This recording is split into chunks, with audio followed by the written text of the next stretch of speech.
Okay, welcome back. നമ്മൾ നേരത്തെ പറഞ്ഞതിൻ്റെ മുന്നത്തെ സെഷനിൽ പറഞ്ഞതിൻ്റെ കണ്ടിന്യൂഷൻ എടുക്കുകയാണ്. ഓക്കെ, അപ്പോൾ നമ്മളെങ്ങനെയാണ് സ്ലാബ് റേറ്റിൽ, അതായത് ഓൾഡ് റെജിമിലും ന്യൂ റെജിമിലും സ്ലാബ് റേറ്റ് ടാക്സേഷൻ എങ്ങനെയാണ് വരിക എന്നുള്ളതാണ് നമ്മളിപ്പോൾ കണ്ടത്. ഓക്കെ, അപ്പോൾ ഇനി നമുക്ക് ഇതിൻ്റെ രണ്ടാമത്തെ ടൈപ്പ് ഓഫ് ടാക്സ്, അതായത് ഏതാ രണ്ടാമത്തെ type of tax? Flat tax അല്ലേ? Flat tax, flat rate applicable ആകുന്ന ഇൻകംസ് ഏതൊക്കെയെന്നുള്ളതാണ് നമ്മളടുത്ത് നോക്കാം കേട്ടോ. അപ്പോൾ അതുകൂടി നോക്കിക്കഴിഞ്ഞാൽ നമുക്ക് എന്താ ഗുണം? അതുകൂടി നോക്കിക്കഴിഞ്ഞാൽ നമുക്ക് ഒരാൾക്ക് വരുന്ന വ്യത്യസ്ത തരത്തിലുള്ള ഇൻകംസിൻ്റെ അടിസ്ഥാനത്തിൽ ഓരോ വ്യക്തിക്ക് വരുന്ന ടാക്സ് എത്രയെന്നുള്ള നമുക്ക് കണ്ടുപിടിക്കാൻ പറ്റും. ഓക്കെ, അപ്പോൾ സ്ലാബ് ടാക്സ് എന്ന് പറയുമ്പോൾ എന്താണ്? പ്രോഗ്രസീവ് ടാക്സേഷൻ ആണ്. ഇൻകം കൂടുന്നതിനനുസരിച്ചിട്ട് ടാക്സും കൂടുക. ഇൻകം കൂടുന്നതിനനുസരിച്ച് ടാക്സ് കൂടുന്നതല്ല, ടാക്സ് റേറ്റിൽ മാറ്റം ഉണ്ടാവുക, കൂടിയ റേറ്റ് വരിക. അതാണ് നമ്മൾ സ്ലാബ് ടാക്സ്. പക്ഷേ ഫ്ലാറ്റ് ടാക്സ് എന്താണെന്ന് പറഞ്ഞത്? ഫ്ലാറ്റ് ടാക്സ് എന്ന് പറയുമ്പോൾ അത് പിന്നെ ഇൻകം എത്ര കുറവാണെങ്കിലും എത്ര കൂടുതലാണെങ്കിലും അതിനൊരു ഫിക്സഡ് റേറ്റ് ഉണ്ട്. ആ ഫിക്സഡ് റേറ്റിലാണ് അത് എപ്പോഴും ടാക്സബിൾ ആവുക. എന്നാൽ നമ്മൾ എക്സാമ്പിൾ പറഞ്ഞല്ലോ, ഒരു 50 lakh rupees ഒരാൾക്ക് ലോട്ടറി അടിച്ചാലും, ലോട്ടറി എന്ന് പറയുന്ന സംഭവം പിന്നെ ഫ്ലാറ്റ് ടാക്സ് അപ്ലിക്കബിൾ ആകുന്ന ഒരു ഇൻകാണ്. അപ്പോൾ 50 lakh rupees ഒരാൾക്ക് ലോട്ടറി അടിച്ചാലും 1000 rupees ഒരാൾക്ക് ലോട്ടറി അടിച്ചാലും അയാൾക്ക് വരുന്ന ടാക്സ് റേറ്റ് സെയിം ആണ്. 30% ടാക്സ് ആയിരിക്കും അയാൾക്ക് വരിക. ഓക്കെ, നേരെ മറിച്ച് പ്രോഗ്രസീവ് ടാക്സേഷൻ ആകുമ്പോൾ അങ്ങനെ ആയിരിക്കില്ല. ഓരോ ആളുടെ ഇൻകം കൂടുന്നതിനനുസരിച്ചായിരിക്കും അയാളുടെ ടാക്സ് റേറ്റ് വ്യത്യാസം ഉണ്ടാവുക. ഓക്കെ, അപ്പോൾ അത് ന്യൂ റെജിമിലും അതേപോലെ തന്നെ ഓൾഡ് റെജിമിലും എങ്ങനെയായിരിക്കും ടാക്സ് റേറ്റ്സ് എന്നുള്ളത് നമ്മൾ കണ്ടത്. ഓക്കെ, ഇനി ഫ്ലാറ്റ് ടാക്സ് വരുമ്പോൾ കുറച്ച് പ്രത്യേക ഇൻകംസിന് മാത്രമാണ് നമുക്ക് ഈ ഫ്ലാറ്റ് ടാക്സ് അപ്ലിക്കബിൾ ആയിട്ടുള്ളത്. എല്ലാ ഇൻകംസിനും, മെജോറിറ്റി ഓഫ് ഇൻകംസിനും നമുക്ക് അപ്ലിക്കബിൾ ആവുക സ്ലാബ് ടാക്സ് തന്നെയാണ്. ഓക്കെ, സ്ലാബ് ടാക്സ് തന്നെയാണ് മെജോറിറ്റി ഓഫ് ഇൻകംസിന് അപ്ലിക്കബിൾ ആവുക. ഫ്ലാറ്റ് ടാക്സ് അപ്ലിക്കബിൾ ആകുന്നത് വളരെ കുറച്ച് ഇൻകംസ് മാത്രമേ ഉള്ളൂ. ഓക്കെ, ഇത് നമ്മൾ ആരെ കുറിച്ചാണ് പറയുന്നത്? Individuals, HUF, AOP, BOA, AJP ഇവരെ കുറിച്ചാണ് നമ്മൾ പറയുന്നത്. എന്ന് പറഞ്ഞാൽ സ്ലാബ് റേറ്റ് അപ്ലിക്കബിൾ ആകുന്ന ആൾക്കാരെ സംബന്ധിച്ച് അവർക്കാണല്ലോ ഇപ്പോൾ ലോട്ടറി പോലുള്ള ഇൻകം ഒക്കെ ഇതിലുള്ളത്. ഇപ്പോൾ ലോട്ടറി പോലുള്ള ഇൻകം എന്നൊക്കെ പറയുമ്പോൾ ഇൻഡിവിജ്വൽസിനാണല്ലോ അത് വരിക. കമ്പനികളോ അല്ലെങ്കിൽ പാർട്ണർഷിപ്പ് ഫേംസോ അങ്ങനത്തെ ആൾക്കാരൊന്നും ഇപ്പോൾ ലോട്ടറി എടുക്കാൻ പോകില്ലല്ലോ അല്ലേ? അപ്പോൾ ഫ്ലാറ്റ് റേറ്റ് അപ്ലിക്കബിൾ ആകുന്ന പ്രധാനപ്പെട്ട ഇൻകംസ് ആണ് നമ്മളോട് പറയാൻ പോകുന്നത്. അപ്പോൾ അതിൽ ഒന്നാമത്തത് വിന്നിങ്സ് ആണ്. വിന്നിങ്സ് എന്ന് പറഞ്ഞാൽ ഇപ്പോൾ നമ്മൾ എക്സാമ്പിൾ പറഞ്ഞ സംഭവമാണ് ലോട്ടറി. ഓക്കെ, അപ്പോൾ ലോട്ടറി ആണെങ്കിൽ പ്രധാനമായിട്ട് നമ്മൾ കണ്ടുപരിചയമായിട്ടുള്ള അല്ലെങ്കിൽ നമ്മളുടെ അനുഭവത്തിലുള്ള ഒരു വിന്നിങ്സ് എന്ന് പറയുമ്പോൾ അല്ലേ? അനുഭവം എന്ന് പറയുമ്പോൾ നമുക്ക് ലോട്ടറി അടിച്ചിട്ടൊന്നും ഉണ്ടാവില്ല, പക്ഷേ നമുക്ക് അറിയാവുന്ന സംഭവം, എല്ലാവർക്കും അറിയാവുന്ന സംഭവമാണ് ലോട്ടറി എന്നുള്ളത്. അതേപോലെ crossword puzzles, horse race, car games, gambling, betting, online games. അപ്പോൾ ഇങ്ങനെയുള്ള ഈ ബെറ്റിംഗ്, കാസിനോസ്, അതേപോലെ ഗാംബ്ലിംഗ്, ഇപ്പോൾ നമ്മൾ ഈ നിങ്ങൾ കണ്ടിട്ടുണ്ടാവില്ലേ Dream 11 ബെറ്റിംഗ് ആണത്. അതേപോലെ തന്നെ റമ്മി, ജംഗ്ലി റമ്മി അങ്ങനത്തെ സംഭവമൊക്കെ ഉണ്ടല്ലോ. അപ്പോൾ ഇതിലൊക്കെ കിട്ടുന്ന വിന്നിങ്സ് എത്രയാണെങ്കിലും ഇപ്പോൾ ചെറിയ എമൗണ്ട് ആവും ചിലപ്പോൾ ഈ Dream 11 അതേപോലെ ജംഗ്ലി റമ്മി കളിച്ചിട്ട് കിട്ടുക. അപ്പോൾ അത് കിട്ടുന്നത് മൊത്തത്തിൽ ടാക്സബിൾ ആണ്. എന്ന് പറഞ്ഞാൽ ആ കിട്ടുന്ന മൊത്തം ഇൻകമും 30% ടാക്സിൽ പോകും. ഓക്കെ, അപ്പോൾ 30% ടാക്സ് അതിന് ഫ്ലാറ്റ് റേറ്റ് ആയിട്ട് ഉണ്ടാവും. എന്ന് പറഞ്ഞാൽ ഒരു 1000 rupees മാത്രമാണ് ഒരാൾ വിൻ ചെയ്യുന്നതെങ്കിൽ നിങ്ങൾ ആലോചിച്ച് നോക്ക്, സ്ലാബ് റേറ്റ് അപ്ലിക്കബിൾ ആകുന്ന ഒരു ഇൻകം ആണെന്നുണ്ടെങ്കിൽ 1000 rupees അങ്ങനത്തെ ഇൻകം കിട്ടുമ്പോൾ അതിന് ടാക്സ് വരും? അതിനൊരിക്കലും ടാക്സ് വരില്ല, അതിന് ടാക്സ് വരില്ല അല്ല. 2 ലക്ഷം വരെ അല്ലെങ്കിൽ ന്യൂ റെജിമിലാണെന്നുണ്ടെങ്കിൽ 3 ലക്ഷം രൂപ വരെയുള്ള ഇൻകം സ്ലാബ് റേറ്റ് അപ്ലിക്കബിൾ ആകുന്ന ഇൻകം ആണെന്നുണ്ടെങ്കിൽ അതിന് ടാക്സ് വരില്ല അല്ലേ? നേരെ മറിച്ച് ഈ വിന്നിങ്സ്, ഫ്ലാറ്റ് റേറ്റ് അപ്ലിക്കബിൾ ആകുന്ന ഒരു ഇൻകം, ഇപ്പോൾ വിന്നിങ്സ് പോലുള്ള ഇൻകം ഒക്കെ ആണെന്നുണ്ടെങ്കിൽ വളരെ കുറഞ്ഞ എമൗണ്ട് എന്താണോ നമ്മൾ വിൻ ചെയ്തത് ആ വിൻ ചെയ്ത എമൗണ്ട് നമ്മൾ 30% ടാക്സ് കൊടുക്കേണ്ടി വരും.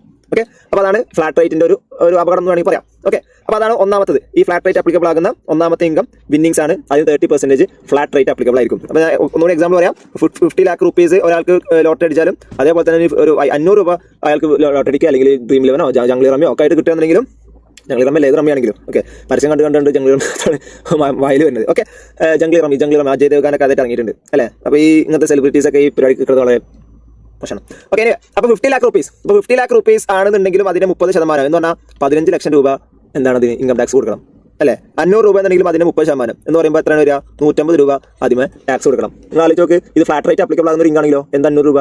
2.5 ലക്ഷം രൂപ വരെ ടാക്സബിൾ അല്ല. 2 ലക്ഷം രൂപ വരെ ടാക്സബിൾ അല്ല. അല്ലെങ്കിൽ ന്യൂ റെജിം ആണെങ്കിൽ 3 ലക്ഷം രൂപ വരെ ടാക്സബിൾ അല്ല. ശരിയല്ലേ? പക്ഷേ ഫ്ലാറ്റ് റേറ്റ് അപ്ലിക്കബിൾ ആകുന്ന ഒരു ഇൻകം ആയതുകൊണ്ട് അതിന് കിട്ടിയ ഇൻകത്തിന്റെ 30% ടാക്സ് കൊടുക്കണം.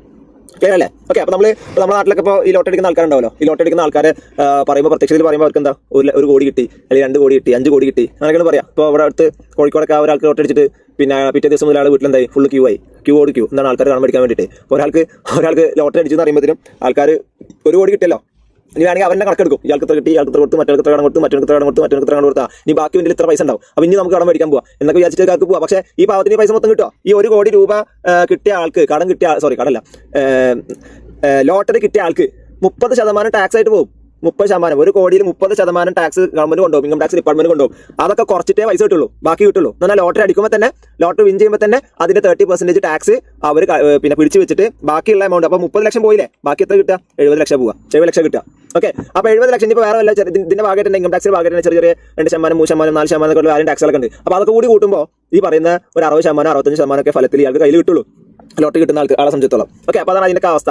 ഓക്കെ, അപ്പോൾ അതാണ് ലോട്ടറി. അപ്പോൾ ലോട്ടറി പോലുള്ള വിന്നിങ്സ് എന്ന് പറയുമ്പോൾ നമ്മൾ കാര്യങ്ങൾ ശ്രദ്ധിക്കണം. ഇങ്ങനത്തെ വിന്നിങ്സ് മാത്രമല്ല, അപ്പോൾ ഒരാൾ ഇപ്പോൾ നമ്മൾ കണ്ടിട്ടുണ്ടാവില്ലേ ഈ ഇതൊക്കെ മറ്റേ റിയാലിറ്റി ഷോകളുണ്ടല്ലോ. അപ്പോൾ ഈ റിയാലിറ്റി ഷോ നടത്തിയിട്ട് അതിൽ പങ്കെടുത്തിട്ട് ഇപ്പോൾ ഈ പാട്ട് പരിപാടികളൊക്കെ ഉണ്ടല്ലോ, ഈ എന്താ പറയുക ഏഷ്യാനെറ്റിലും അതുപോലെ മഴവിൽ മനോരമയിലും അങ്ങനത്തെ ചാനൽസിലൊക്കെ ഉണ്ടാകുന്ന പ്രോഗ്രാംസ് ഉണ്ടല്ലോ. അപ്പോൾ ഈ പ്രോഗ്രാംസിലൊക്കെ വിന്നറാകുന്ന ആൾക്കാരാണെങ്കിലും ചിലപ്പോൾ അവർക്ക് കിട്ടുക പൈസ പണമായിട്ട് കിട്ടുന്നുണ്ടാവും. അവർക്ക് കിട്ടുന്ന ചിലപ്പോൾ ഫ്ലാറ്റൊക്കെ ആയിരിക്കും, ഫ്ലാറ്റോ കാറോ അങ്ങനത്തെ സംഭവങ്ങളൊക്കെ ആയിരിക്കും അവർക്ക് വിന്നിങ്സ് ആയിട്ട് കിട്ടുക. അപ്പോൾ എന്ത് കിട്ടിയാലും ആ കിട്ടിയതിന്റെ മൂല്യത്തിന്റെ 30% ടാക്സ് കൊടുക്കേണ്ടി വരും. ഓക്കെ, അപ്പോൾ ഒരു റിയൽ കേസ് ഉണ്ടായതെന്ന് വെച്ചാൽ ഇപ്പോൾ കേരളത്തിൽ തന്നെ തോന്നുന്നുണ്ട്, കേരളത്തിൽ ഇതേപോലെ ഒരു റിയാലിറ്റി ഷോയിൽ പങ്കെടുത്തിട്ട് ഒരു ഫ്ലാറ്റാണ് കിട്ടിയത്. ഫ്ലാറ്റിന് വാല്യൂ എത്തുന്നത് നമുക്ക് അറിയണ്ടാവില്ല. ഇപ്പോൾ സപ്പോസ് ഒരു 50 lakh rupees ഫ്ലാറ്റ് എന്ന് വിചാരിച്ചോ. ഓക്കെ, അപ്പോൾ എന്താണ് ഫ്ലാറ്റ് കിട്ടിക്കഴിഞ്ഞാലും ഇതിന്റെ വാല്യൂ കണക്കാക്കിയിട്ട് ഇതിനുള്ള ഒരു 30% ടാക്സ് കൊടുക്കണം. എന്ന് പറഞ്ഞാൽ 50 ലക്ഷത്തിന്റെ ഫ്ലാറ്റ് കിട്ടുമ്പോൾ അതിന് 30% എന്ന് പറയുമ്പോൾ എത്ര 15 ലക്ഷം രൂപ ഇവർ ടാക്സ് ഇറക്കണ്ടേ. പക്ഷെ ഇവർക്ക് കിട്ടിയത് എന്താണ്? ഇവർക്ക് കിട്ടിയത് പൈസ അല്ല. ഇവർക്ക് കിട്ടിയത് ഫ്ലാറ്റാണ് കിട്ടിയത്. ഇപ്പോൾ ഫ്ലാറ്റിന് എങ്ങനെ 15 ലക്ഷം കൊടുക്കുക അല്ലേ? അപ്പോൾ എന്നാലും ഫ്ലാറ്റ് വിറ്റിട്ട് അത് എടുത്ത് കൊടുക്കേണ്ടി വരും. ഫ്ലാറ്റ് വിറ്റതിന് ശേഷം അതിൽ നിന്ന് 15 ലക്ഷം എടുത്ത് കൊടുക്കേണ്ടി വരും അല്ലേ? അപ്പോൾ അതൊന്നും എപ്പോഴും പോസിബിൾ ആയിക്കോളുന്നില്ല, കാരണം ആൾക്കാർ വാങ്ങണ്ടേ, ശരിയല്ലേ? അപ്പോൾ അവസാനം എന്ത് ചെയ്തെന്ന് വെച്ചാൽ ടാക്സ് ഇറക്കാൻ വേണ്ടിയിട്ട് ഒരു ലോൺ എടുത്ത് ബാങ്കിൽ നിന്ന്. ഒരവസ്ഥ ആലോചിച്ച് നോക്കുക നിങ്ങൾ. അതായത് കഷ്ടപ്പെട്ട് പരിപാടിയിൽ പോയിട്ട് ഉള്ള പാട്ടൊക്കെ പാടി തൊണ്ടൊക്കെ പൊട്ടിച്ച് പാട്ട് പാടിയിട്ട് അവർക്ക് സമ്മാനം കിട്ടിയപ്പോൾ അവസാനം അവർക്ക് വള്ളിയായി അല്ലേ? എന്ന് പറഞ്ഞാൽ അതിമ്പോൾ ടാക്സ് ഇറക്കാൻ വേണ്ടി, കാരണം ടാക്സ് അടച്ചാലേ ഇവർക്ക് ഇത് കിട്ടുള്ളൂ. ടാക്സ് അടച്ച് കഴിഞ്ഞാലേ ഇവർക്ക് ഈ ബിൽഡിങ്ങിന്റെ പൊസഷൻ അവർ കൊടുക്കുള്ളൂ, എന്ന് പറഞ്ഞാൽ ബിൽഡിംഗ് ഇവർക്ക് കൈമാറുള്ളൂ. അപ്പോൾ അങ്ങനത്തെ ഒരു സംഭവം ഉണ്ടായിട്ടുണ്ട്. അപ്പോൾ അവരുടെ കയ്യിൽ പൈസ ഇല്ലാത്തതുകൊണ്ട് ഇവർക്ക് ഫിസിക്കലി മീൻസ് 15 lakh ഇവർക്ക് കൊടുക്കാൻ പറ്റാത്തതുകൊണ്ട് അവർ അവസാനം ഇങ്ങനെ അത് ഇങ്ങനെ അടിച്ചിട്ടുണ്ട്, സമ്മാനം കിട്ടിയിട്ടുണ്ട്, 50 lakhന്റെ അസറ്റ് നമ്മളൊക്കെ. അപ്പോൾ സ്വാഭാവികമായിട്ടും മീഡിയയിൽ എല്ലാവരും അറിയാലോ ഇങ്ങനത്തെ ഒരു പ്രോഗ്രാം ജയിച്ചതും. അപ്പോൾ എന്തായാലും അതിനൊരു പ്രൂഫ് എവിഡൻസ് കിട്ടാൻ ബുദ്ധിമുട്ടില്ലല്ലോ. അപ്പോൾ അവർ അതൊക്കെ പറഞ്ഞിട്ട് ബാങ്കിൽ പോയിട്ട് ഒരു 15 lakh ലോണൊക്കെ വാങ്ങിച്ചിട്ട് അതുകൊണ്ടിട്ട് ടാക്സ് ആയിട്ട് അടച്ചു. അങ്ങനെയാണ് അവർക്ക് ആ ബിൽഡിങ്ങിന്റെ പൊസഷൻ കിട്ടിയത്. ഓക്കെ, അപ്പോൾ അതാണ് അതിൻ്റെ ഒരു സിറ്റുവേഷൻ സാന്ദർഭികമായിട്ട് പറഞ്ഞതാണ്. അപ്പോൾ വിന്നിങ്സ് എന്ന് പറയുമ്പോൾ അത് ലോട്ടറി ആകാം, ഇതേപോലെ ഹോഴ്സ് റേസിംഗ് അപ്പം ബോംബെയിലൊക്കെ ഉണ്ടാകുന്ന സംഭവം, കാർ ഗെയിംസ്, ഗാംബ്ലിംഗ് ആണ് ഞാൻ റമ്മൊക്കെ പറഞ്ഞത്, കാസിനോ അങ്ങനെ സംഭവങ്ങളൊക്കെ, betting, online games, online money games നിങ്ങൾക്ക് അറിയാലോ, PUBG അങ്ങനത്തെ സംഭവങ്ങളൊക്കെ ഉണ്ടല്ലോ, ക്യാഷ് കൊടുത്തിട്ട് പിന്നെ കളിക്കുന്ന കളികളൊക്കെ ഉണ്ടല്ലോ അല്ലേ? അപ്പോൾ അങ്ങനെ പൈസ കളയുന്ന ഒരു സംഭവമാണ് അതൊക്കെ. കുറേ ആൾക്കാർക്ക് പൈസ നഷ്ടപ്പെട്ടിട്ടുണ്ട്. ഓക്കെ, ഇപ്പോൾ അടുത്ത ഇവിടെ ഒരാൾ പിന്നെ ഒരു അയാളുടെ അക്കൗണ്ടിൽ നോക്കിയോ പൈസ ഒന്നുമില്ല, പോലും ഫുൾ 0. അപ്പോൾ നോക്കുമ്പോൾ എന്താ വെച്ചാൽ അയാൾ മോൻ എടുത്തിട്ട് ഈ ഗെയിം കളിച്ചിട്ട് അവസാനം പൈസ മൊത്തം പോയിത്രേ. അപ്പോൾ ഇയാളുടെ ബാങ്ക് അക്കൗണ്ട് ഡീറ്റെയിൽസ് ഒക്കെ അങ്ങനെ മോൻക്ക് കിട്ടി, ATM കാർഡോ എന്തൊക്കെ അതിൻ്റെ ഡീറ്റെയിൽസ് കിട്ടി, അതൊക്കെ വെച്ചിട്ട് ആൾ കളിച്ചിട്ട് മൊത്തം പൈസ കൊണ്ട് കളഞ്ഞു. ഓക്കെ, അപ്പോൾ അങ്ങനെ ഇങ്ങോട്ട് കിട്ടും എന്നാണ് നമ്മൾ വിചാരിക്കുക, പക്ഷെ കിട്ടുന്നതിനെക്കാട്ടും കൂടുതൽ അങ്ങോട്ട് പോയിട്ടുണ്ടാവും. എപ്പോഴും ഒരു സമാധാനത്തിനായിട്ട് ഒരു മഴക്കാലത്ത് ഒരു വേനൽക്കാലത്തൊന്ന് മഴ ചാറിയാലും നമുക്ക് സുഖം ഉണ്ടാവില്ലേ? അതുപോലെ ഇടയ്ക്ക് ഒരു എന്തോ ഒരു 50,000 അങ്ങോട്ട് പോയാലും ഒരു 1000 അങ്ങോട്ട് കിട്ടിയിരിക്കും. അപ്പോൾ അങ്ങനത്തെ സംഭവമാണ്. അപ്പോൾ എനിവേ ആൾക്കാർക്ക് പെട്ടെന്ന് പൈസ ഉണ്ടാക്കുന്ന ആഗ്രഹമുണ്ട്, ഇങ്ങനത്തെ പോയിട്ട് ചാടും. അപ്പോൾ അങ്ങനെ അവർക്ക് എന്തായാലും കിട്ടിക്കഴിഞ്ഞാൽ എന്താണ് കിട്ടുന്നതിന്റെ 30% അവർ ഫ്ലാറ്റ് ആയിട്ട് ടാക്സ് കൊടുക്കണം.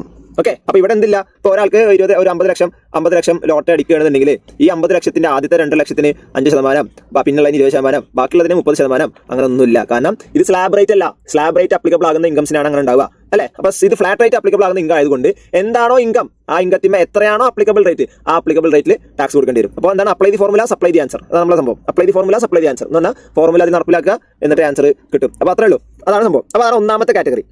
ഓക്കെ, അപ്പോൾ ഫ്ലാറ്റ് റേറ്റ് അപ്ലിക്കബിൾ ആകുന്ന ഒന്നാമത്തെ ഇൻകം എന്ന് പറഞ്ഞാൽ എന്താണ്? വിന്നിങ്സ് ആണ്. ക്ലിയർ ആണല്ലോ? അപ്പോൾ എല്ലാത്തരം വിന്നിങ്സും അതിൽ പെടും.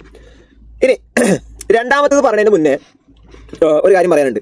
അതായത് നമ്മൾ പറഞ്ഞല്ലോ, നമ്മൾ 5 ഹെഡ്സിൽ നമ്മൾ 4ാമത് പറഞ്ഞ ഹെഡാണ് ക്യാപിറ്റൽ ഗെയിൻ അല്ലെ? എന്താണ് ക്യാപിറ്റൽ ഗെയിൻ എന്ന് പറഞ്ഞാൽ നമ്മളുടെ കയ്യിലുള്ള ക്യാപിറ്റൽ അസറ്റുകൾ, അതല്ലെങ്കിൽ നമ്മളുടെ കയ്യിലുള്ള പ്രോപ്പർട്ടികൾ, ആ പ്രോപ്പർട്ടികൾ വിൽക്കുമ്പോൾ നമുക്ക് കിട്ടുന്ന ഗെയിനാണ് ക്യാപിറ്റൽ ഗെയിൻ എന്ന് പറഞ്ഞാൽ. ചിലപ്പോൾ നമുക്ക് പരമ്പരാഗതമായിട്ട് കൈമാറി വന്നിട്ടുള്ള ഒരു ലാൻഡ്, അതല്ലെങ്കിൽ നമ്മൾ വാങ്ങിച്ചൊരു ലാൻഡ്, ഓക്കെ, നമുക്ക് അനന്തരാവകാശം കിട്ടിയ ലാൻഡോ, അല്ലെങ്കിൽ നമ്മൾ വാങ്ങിച്ചൊരു ലാൻഡോ, അതുപോലെ വീട്, അതുപോലെ നമ്മൾ ഗോൾഡ് ഉണ്ടാവും നമ്മുടെ കയ്യിൽ. അപ്പോൾ അതൊക്കെ നമ്മൾ വിൽക്കും. അപ്പോൾ വിൽക്കാതെ നോർമലി നമ്മളിത് അങ്ങനെ എപ്പോഴും എടുത്ത് വെക്കുന്ന സാധനമല്ല. നമുക്ക് വലിയൊരു പൈസ ആവശ്യമുണ്ട് എന്ന് തോന്നുമ്പോൾ മാത്രമാണല്ലോ നമ്മൾ ഇങ്ങനത്തെ സാധനങ്ങളൊക്കെ വിൽക്കുക അല്ലേ? ഇപ്പോൾ ഒരു ബിസിനസ്സുകാരാണെങ്കിൽ ബിസിനസ്സിൽ കുറഞ്ഞ ചില സാധനങ്ങളൊക്കെ വിൽക്കാൻ വേണ്ടി വെച്ചതാണ്, കടയിൽ കൊണ്ടു വെക്കുന്ന സാധനങ്ങളൊക്കെ വിൽക്കാൻ വേണ്ടി വെച്ചതാണ്. അതേപോലെ അല്ലല്ലോ നമ്മളിത്. അപ്പോൾ നമ്മളിത് ഉപയോഗിക്കാൻ വേണ്ടിയിട്ട് വാങ്ങിച്ചതായിരിക്കും, അതല്ലെങ്കിൽ ഒരു ഇൻവെസ്റ്റ്മെന്റ് എന്നുള്ള നിലക്ക് അല്ലേ, ഒരു ഇൻവെസ്റ്റ്മെന്റ് എന്നുള്ള നിലക്ക് നമ്മൾ വാങ്ങിച്ചു വെച്ചിട്ടുള്ളതായിരിക്കും. അപ്പോൾ അത് നമുക്കൊരു ആവശ്യം വരുമ്പോൾ നമ്മൾ അത് വിൽക്കണമെന്ന് വിചാരിച്ചോ.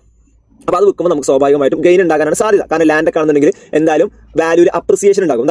ഡിപ്രിസിയേഷൻ നേരെ ഓപ്പോസിറ്റ് ആണ് അപ്രിസിയേഷൻ. ഡിപ്രിസിയേഷൻ എന്ന് പറഞ്ഞാൽ വാല്യൂ കുറയാണല്ലോ, അപ്പോൾ അപ്രിസിയേഷൻ എന്ന് പറയുമ്പോൾ വാല്യൂ കൂടുക. അപ്പോൾ അപ്രിസിയേഷൻ ഉണ്ടാകുന്ന ഒരു അസറ്റാണ് ലാൻഡ് എന്ന് പറഞ്ഞാൽ. ഗോൾഡ് എന്ന് പറഞ്ഞാൽ നമുക്കറിയാം, നമ്മൾ കഴിഞ്ഞ വർഷം ഇതേ സമയത്ത് എടുക്കുമ്പോൾ റേറ്റ് എല്ലാം ഇപ്പം ഉണ്ടാവുക എന്ന് പറഞ്ഞാൽ ഓരോ വർഷങ്ങൾ കൂടുന്നതോറും ഇതിന്റെ റേറ്റ്, ഇതിന്റെ വില മാറിക്കൊണ്ടിരിക്കും, ഇതിന്റെ വില കൂടിക്കൊണ്ടിരിക്കും അല്ലെ? ബിൽഡിംഗ് ആണെങ്കിലും ഒരു ചിലപ്പോൾ കൂടും, പക്ഷേ ബിൽഡിംഗ് എന്ന് പറഞ്ഞാൽ ഒരു ഡിപ്രിഷ്യബിൾ അസറ്റ് ആണ്. പക്ഷേ മാർക്കറ്റ് റേറ്റ് അങ്ങനത്തെ കാര്യങ്ങളൊക്കെ പല കാര്യങ്ങൾ നോക്കുമ്പോൾ നമ്മൾ ഉണ്ടാക്കിയതിനേക്കാൾ വലിയ വിലക്കൊക്കെ നമുക്ക് വിൽക്കാൻ പറ്റും. നോർമലി ബിൽഡിങ്ങിനൊക്കെ ഡിപ്രിസിയേഷൻ ഉണ്ടാവുക ചെയ്യുക, കാരണം അതിന് വയർ ആൻഡ് ടയർ ഉണ്ടാകാൻ സാധ്യതയുണ്ട്. വയർ ആൻഡ് ടയർ അല്ലേ, സാധനങ്ങൾ ഉപയോഗിക്കുന്നതിനനുസരിച്ച് തേയ്മാനം സംഭവിക്കുക അല്ലേ? അപ്പോൾ അങ്ങനെ വയർ ആൻഡ് ടയർ ഒക്കെ സംഭവിക്കുന്ന സംഭവമാണ് ബിൽഡിംഗ് എന്നുണ്ടെങ്കിലും, പക്ഷേ നമ്മുടെ മാർക്കറ്റ് അനുസരിച്ചിട്ട് നമ്മുടെ അതിന്റെ വാല്യൂ കൂടാൻ സാധ്യതയുണ്ട്. എനിവേ ഞാൻ പറഞ്ഞതെന്ന് വെച്ചാൽ നമ്മൾ ഇങ്ങനെ വിൽക്കുമ്പോൾ നമുക്ക് അതിവിടെ കിട്ടുന്ന ഒരു ലാഭം ഉണ്ടാവും അല്ലേ. അപ്പോൾ നമ്മൾ പണ്ട് ഒരു 10 ലക്ഷത്തിന് വാങ്ങിച്ചത് ഇപ്പോൾ 1 കോടിക്ക് വിൽക്കണം. അപ്പോൾ എന്തായാലും നമുക്ക് അവിടെ ലാഭമുണ്ട്. ആ ലാഭത്തിനെയാണ് നമ്മൾ ക്യാപിറ്റൽ ഗെയിൻ എന്ന് പറയുക. അപ്പോൾ ആ ക്യാപിറ്റൽ ഗെയിൻ എന്താണ് നമ്മുടെ ഒരു പ്രധാന വിഷയമാണ്, നമ്മുടെ ഒരു ചാപ്റ്റർ തന്നെയാണ്. അത് നമ്മൾ ടാക്സ് കൊടുക്കേണ്ടതുണ്ട്. ഓക്കെ, അപ്പോൾ ഈ ക്യാപിറ്റൽ ഗെയിനിൽ എന്തുണ്ട്, ഫ്ലാറ്റ് റേറ്റ് അപ്ലിക്കബിൾ ആകുന്ന ക്യാപിറ്റൽ ഗെയിൻസ് ഉണ്ട്. അപ്പോൾ നമ്മൾ ഈ ക്യാപിറ്റൽ ഗെയിനിനെ 2ആയിട്ട് തിരിക്കണം. ഓക്കെ, പുതിയതിൽ ഇതാ ക്യാപിറ്റൽ ഗെയിനിനെ നമുക്ക് 2ആയിട്ട് തിരിക്കണം. Capital gain. ഓക്കെ, അപ്പോൾ ഒന്ന് നമ്മൾ പറയാം ഷോർട്ട് ടേം ക്യാപിറ്റൽ ഗെയിൻ. രണ്ടാമത്തെ ടൈപ്പ് ഓഫ് ഗെയിൻ എന്താണ്, ലോങ് ടേം ക്യാപിറ്റൽ ഗെയിൻ. അപ്പോൾ ഷോർട്ട് ടേം ക്യാപിറ്റൽ ഗെയിനും ലോങ് ടേം ക്യാപിറ്റൽ ഗെയിനും. അപ്പോൾ എന്തായിരിക്കും short term capital gain, long term capital gain എന്നുള്ളത്? ഷോർട്ട് ടേം എന്ന് പറഞ്ഞാൽ നമ്മൾ കുറച്ച് കാലം മാത്രം നമ്മളുടെ ഓണർഷിപ്പിൽ വെച്ചിട്ടുള്ള ഒരു അസറ്റ്. ഇപ്പോൾ നമ്മൾ ഗോൾഡ് വാങ്ങിച്ചു, ഒരു കഴിഞ്ഞ മാസം ഒരു ഒക്ടോബർ 2023 നമ്മൾ പർച്ചേസ് ചെയ്തു, ഗോൾഡ് വാങ്ങിച്ചു. ഓക്കെ, എന്നിട്ട് നമുക്ക് ഇപ്പോൾ അത്യാവശ്യം വന്നു. അതായത് ഇപ്പോൾ ജാനുവരി 2023 നമ്മൾ 2024 അല്ലേ, 2024 ജാനുവരി 2024 നമ്മളിത് സെയിൽ ചെയ്തു. അപ്പോൾ നിങ്ങൾ ആലോചിച്ചൊക്കെ എത്ര കാലം ഇപ്പോൾ നമ്മുടെ കയ്യിലുണ്ടായിട്ടില്ല? ഒക്ടോബർ, നവംബർ, ഡിസംബർ 3 മാസം മാത്രമേ നമ്മുടെ കയ്യിൽ ഈ ഗോൾഡ് ഉണ്ടായിട്ടുള്ളൂ അല്ലേ. എന്ന് പറഞ്ഞാൽ വളരെ കുറഞ്ഞ കാലം മാത്രമല്ലേ നമ്മുടെ കയ്യിൽ ഈ ഗോൾഡ് ഉണ്ടായിട്ടുള്ളൂ അല്ലെ. അപ്പം അങ്ങനെ കുറച്ച് കാലം മാത്രം, കുറഞ്ഞ കാലയളവിലേക്ക് മാത്രം നമ്മളുടെ കയ്യിൽ ഉണ്ടായിരുന്ന അസറ്റ് അത് നമ്മൾ വിൽക്കുമ്പോൾ അതിൽ നമുക്ക് ഗെയിൻ ഉണ്ടാകുമ്പോൾ അതിനെയാണ് നമ്മൾ ഷോർട്ട് ടേം ക്യാപിറ്റൽ ഗെയിൻ എന്ന് പറയാം. ഓക്കെ, പക്ഷേ ഒരുപാട് കാലങ്ങൾക്ക് മുന്നേ നമ്മൾ വാങ്ങിച്ചിട്ടുള്ളത് അതല്ലെങ്കിൽ ഈ പറഞ്ഞ നേരത്തെ പറഞ്ഞ പോലെ നമുക്ക് കൈമാറി വന്നിട്ടുള്ളത്, ഈ അനന്തരാവകാശമായിട്ട് കിട്ടിയിട്ടുള്ള അല്ലെങ്കിൽ എന്താണ് പരമ്പരാഗതമായിട്ട് കൈമാറി വന്നിട്ടുള്ള അസറ്റ്, അപ്പോൾ നമ്മുടെ ഫാദേഴ്സ്, നമ്മുടെ ആൻസിസ്റ്റേഴ്സിൻ്റെ നിന്ന് കിട്ടിയിട്ടുള്ള അസറ്റുകൾ നമ്മൾ വിൽക്കുക. അപ്പോൾ അങ്ങനെ ഉണ്ടാകുന്ന ഗെയിനെയാണ് നമ്മൾ ലോങ് ടേം ക്യാപിറ്റൽ ഗെയിൻ എന്ന് പറയാം. അപ്പോൾ മൊത്തത്തിൽ ക്യാപിറ്റൽ ഗെയിനെ 2 രീതിയിലാണ് നമ്മൾ തിരിച്ചത്. ഒന്ന് ഷോർട്ട് ടേം ക്യാപിറ്റൽ ഗെയിൻ, രണ്ടാമത്തത് ലോങ് ടേം ക്യാപിറ്റൽ ഗെയിൻ. അപ്പോൾ ഷോർട്ട് ടേം ക്യാപിറ്റൽ ഗെയിൻ എന്ന് പറഞ്ഞാൽ എന്താണ്, ഇതിന്റെ പീരീഡ് ഓഫ് ഹോൾഡിംഗ് എന്ന് പറഞ്ഞാൽ എന്താ, നമ്മൾ ഈ അസറ്റ് വാങ്ങിച്ചിട്ട് നമ്മളുടെ കയ്യിൽ ഇത് വെച്ചത്, നമ്മളുടെ ഓണർഷിപ്പിൽ ഇത് വെച്ച കാലാവധി, അതിനാണ് നമ്മൾ പീരീഡ് ഓഫ് ഹോൾഡിംഗ് എന്ന് പറയാം. ഈ പീരീഡ് ഓഫ് ഹോൾഡിംഗ് എന്നുള്ളത് ഒരു നിശ്ചിത സമയത്തിന്റെ ഉള്ളിലാണ്, എന്ന് പറഞ്ഞാൽ കുറഞ്ഞ കാലം മാത്രമേ നമ്മൾ വെച്ചിട്ടുള്ളൂ. ഇതൊക്കെ നമ്മൾ ക്യാപിറ്റൽ ഗെയിൻ ചാപ്റ്റർ പഠിക്കൂട്ടോ, നമ്മളിപ്പോൾ തന്നെ എല്ലാം കൂടി തലകേറ്റുണ്ടല്ലോ. അപ്പോൾ ഷോർട്ട് ടേം ക്യാപിറ്റൽ ഗെയിൻ എന്ന് പറയുമ്പോൾ എന്താണ്, കുറച്ച് കാലം മാത്രം നമ്മളുടെ ഓണർഷിപ്പിൽ ഉണ്ടായിരുന്ന, കുറച്ച് കാലം മാത്രം നമ്മൾ ഹോൾഡ് ചെയ്തിട്ടുള്ള ഒരു അസറ്റ് നമ്മൾ വിൽക്കുകയാണെങ്കിൽ അവിടെ ഉണ്ടാകുന്ന ഗെയിനിനെയാണ് നമ്മൾ ഷോർട്ട് ടേം ക്യാപിറ്റൽ ഗെയിൻ എന്ന് പറയാം. നേരെ മറിച്ച് ഒരുപാട് കാലമായിട്ട് നമ്മുടെ കയ്യിലുള്ള ഒരു അസറ്റ് ആണെന്നുണ്ടെങ്കിൽ അത് വിൽക്കുമ്പോൾ കിട്ടുന്ന ഗെയിനിനെ നമ്മൾ പറയാം ലോങ് ടേം ക്യാപിറ്റൽ ഗെയിൻ എന്നാണ്.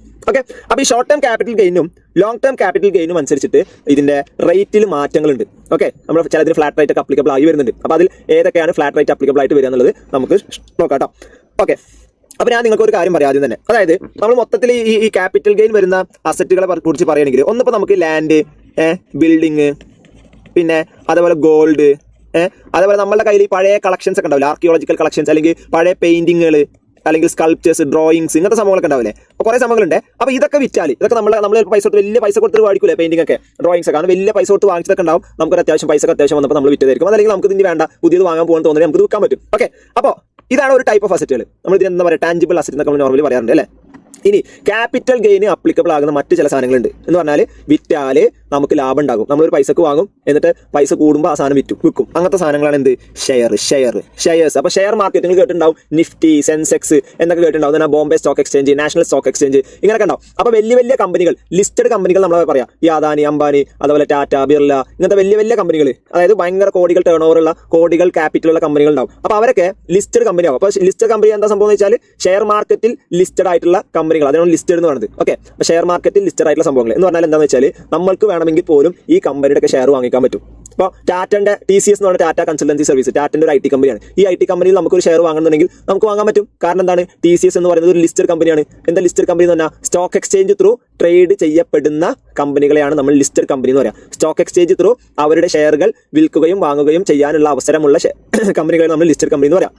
മനസ്സിലായോ? അപ്പോൾ അതിന്റെ ഡീറ്റെയിൽ ആയിട്ട് നമ്മൾ ലോലൊക്കെ പഠിക്കൂട്ടോ. അതായത് എന്ന് പറഞ്ഞാൽ ലിസ്റ്റ് ഷെയർ എന്ന് പറഞ്ഞാൽ നമ്മൾ ആ കമ്പനിയുടെ ഒരു ഓണർഷിപ്പിന്റെ ഒരു ഭാഗം നമ്മൾ വാങ്ങുക അല്ലേ. ഇപ്പോൾ 100% ഒരു ശതമാനം നമ്മൾ വാങ്ങുക. അപ്പോൾ എന്തായി, നമ്മളും ആ കമ്പനിയുടെ ഒരു ഓണറായി. പക്ഷേ 100% ഓണർ ഉണ്ടോ, ഇല്ല, 1% ഓണർഷിപ്പേ ഉള്ളൂ. അപ്പോൾ ആ 1% ഓണർഷിപ്പിന്റെ ഗുണം നമുക്ക് കിട്ടും. ഓക്കെ, അപ്പോൾ നമ്മൾ കുറച്ച് ഷെയറുകൾ വാങ്ങിച്ചാൽ എന്താണ്, നമുക്ക് ഇതേപോലെ ഇതിന്റെ ഓണർഷിപ്പിന്റെ ഒരു പോർഷൻ, അതിനാണ് ഷെയർ എന്ന് പറയാം, അത് നമുക്ക് കിട്ടും. ഓക്കെ, അപ്പോൾ ഈ ഷെയർ മാർക്കറ്റിൽ സംഭവിക്കുന്നത് എന്താണെന്ന് വെച്ചാൽ ഓരോ കമ്പനിയുടെയും ഷെയറിന് ഒരു വാല്യൂ ഉണ്ടാവും, ഒരു മാർക്കറ്റ് വാല്യൂ ഉണ്ടാവും. ഇപ്പോൾ നിങ്ങൾ നോക്കിക്കോ, ഇപ്പോൾ നമ്മൾ റിയൽ എസ്റ്റേറ്റ് ആയിട്ട് നിങ്ങൾ കമ്പയർ ചെയ്ത് നോക്ക്. റിയൽ എസ്റ്റേറ്റ്, ലാൻഡ്, ബിൽഡിംഗ് ഒക്കെ അല്ലേ. അപ്പോൾ ഓരോ വസ്തുവിനും ഇപ്പോൾ ഒരു ബിൽഡിങ്ങിന് ഒരു വാല്യൂ ഉണ്ടാവില്ലേ, ഒരു നാട്ടിൽ ഇപ്പോൾ നല്ല ടൗണിലുള്ള ഒരു സ്ഥലം, നല്ല ഹൈവേന്റെ സൈഡിലുള്ള ഒരു സ്ഥലം, അങ്ങനത്തെ സ്ഥലമാകുമ്പോൾ നല്ല വില കൂടും. നേരെ മറിച്ച് കുന്നാണ്, അവർക്ക് മര്യാദക്ക് റോഡില്ല, വെള്ളമില്ല, മര്യാദക്ക് അങ്ങനെ എത്തിവിടാൻ കുറച്ച് ബുദ്ധിമുട്ടാണ്, പ്രോപ്പർ ആയിട്ടുള്ള റോഡൊന്നും ഇല്ല. അപ്പോൾ അങ്ങനത്തെ സ്ഥലങ്ങൾക്കൊക്കെ വില കുറയും എന്ന് പറഞ്ഞതുപോലെ തന്നെ നല്ല കമ്പനികളുണ്ടാവും, വലിയ നല്ല പെർഫോമിംഗ് ആയിട്ടുള്ള നല്ല പ്രോഫിറ്റും ഒക്കെ നല്ല കമ്പനികളുണ്ടാവും. അവരുടെ കമ്പനിക്കൊക്കെ നല്ല വാല്യൂ ഉണ്ടാവും ഒരു ഷെയർ വാങ്ങണമെങ്കിൽ. മനസ്സിലായോ? അപ്പോൾ ഈ ഷെയറിന്റെ വാല്യൂ എന്ന് പറഞ്ഞാൽ ഓരോ ദിവസവും കൂടുകയും കുറഞ്ഞും ചെയ്തുകൊണ്ടിരിക്കും. നിങ്ങൾ ഷെയർ മാർക്കറ്റിലൊക്കെ ശ്രദ്ധിക്കുന്ന ആൾക്കാരാണെങ്കിൽ നിങ്ങൾക്ക് അത് മനസ്സിലാവും. ഓരോ ദിവസവും ആ കമ്പനിയുടെ ഓരോ സാഹചര്യങ്ങൾക്കനുസരിച്ചിട്ട് ഷെയറിന്റെ വാല്യൂ കൂടുകയും കുറഞ്ഞു ചെയ്തുകൊണ്ടിരിക്കും. അപ്പോൾ നമ്മളിപ്പോൾ ജനുവരി 1 നമ്മൾ TCSന്റെ ഒരു ഷെയർ വാങ്ങിച്ചു വിചാരിച്ചോ, പർച്ചേസ് പ്രൈസ് അപ്പോൾ 3500 ഇന്ന് നമ്മൾ നോക്കുമ്പോഴേ ജനുവരി 29 നോക്കുമ്പോൾ ഈ ഷെയറിന് 3800 രൂപ ഉണ്ട്. ഓക്കെ, അപ്പോൾ നമ്മൾ എന്ത് ചെയ്തു? അതങ്ങോട്ട് സെയിൽ ചെയ്തു. അപ്പോൾ 3500 രൂപക്ക് ഒരു ഷെയറിന്റെ വാല്യൂ ഞാൻ പറഞ്ഞിട്ടാ. നമ്മൾ 100 ഷെയർ വാങ്ങിച്ചെന്ന് വിചാരിച്ചോ, അപ്പോൾ നമുക്ക് എത്രയായി? ഒരു ഷെയറിന് തന്നെ നമുക്ക് 300 രൂപ ലാഭം കിട്ടി. അപ്പോൾ ഇൻറ്റു 100 ഷെയർ നമ്മൾ വാങ്ങിച്ചിട്ടുണ്ടെങ്കിൽ അപ്പോൾ എത്രയായി? 30,000 രൂപ നമുക്ക് ലാഭം കിട്ടിയില്ലേ? അതായത് 3,50,000 രൂപക്ക് വാങ്ങിച്ച സാധനം 3,80,000 രൂപക്ക് നമ്മൾ എന്ത് ചെയ്തു? വിറ്റു. അപ്പോൾ 30,000 റുപ്പീസ് നമുക്ക് അവിടെ ലാഭമുണ്ട്. ലാഭം എന്ന് പറഞ്ഞാൽ ഗെയിനാണ്. അപ്പോൾ ഈ ഗെയിനിന് എന്ത് വരും?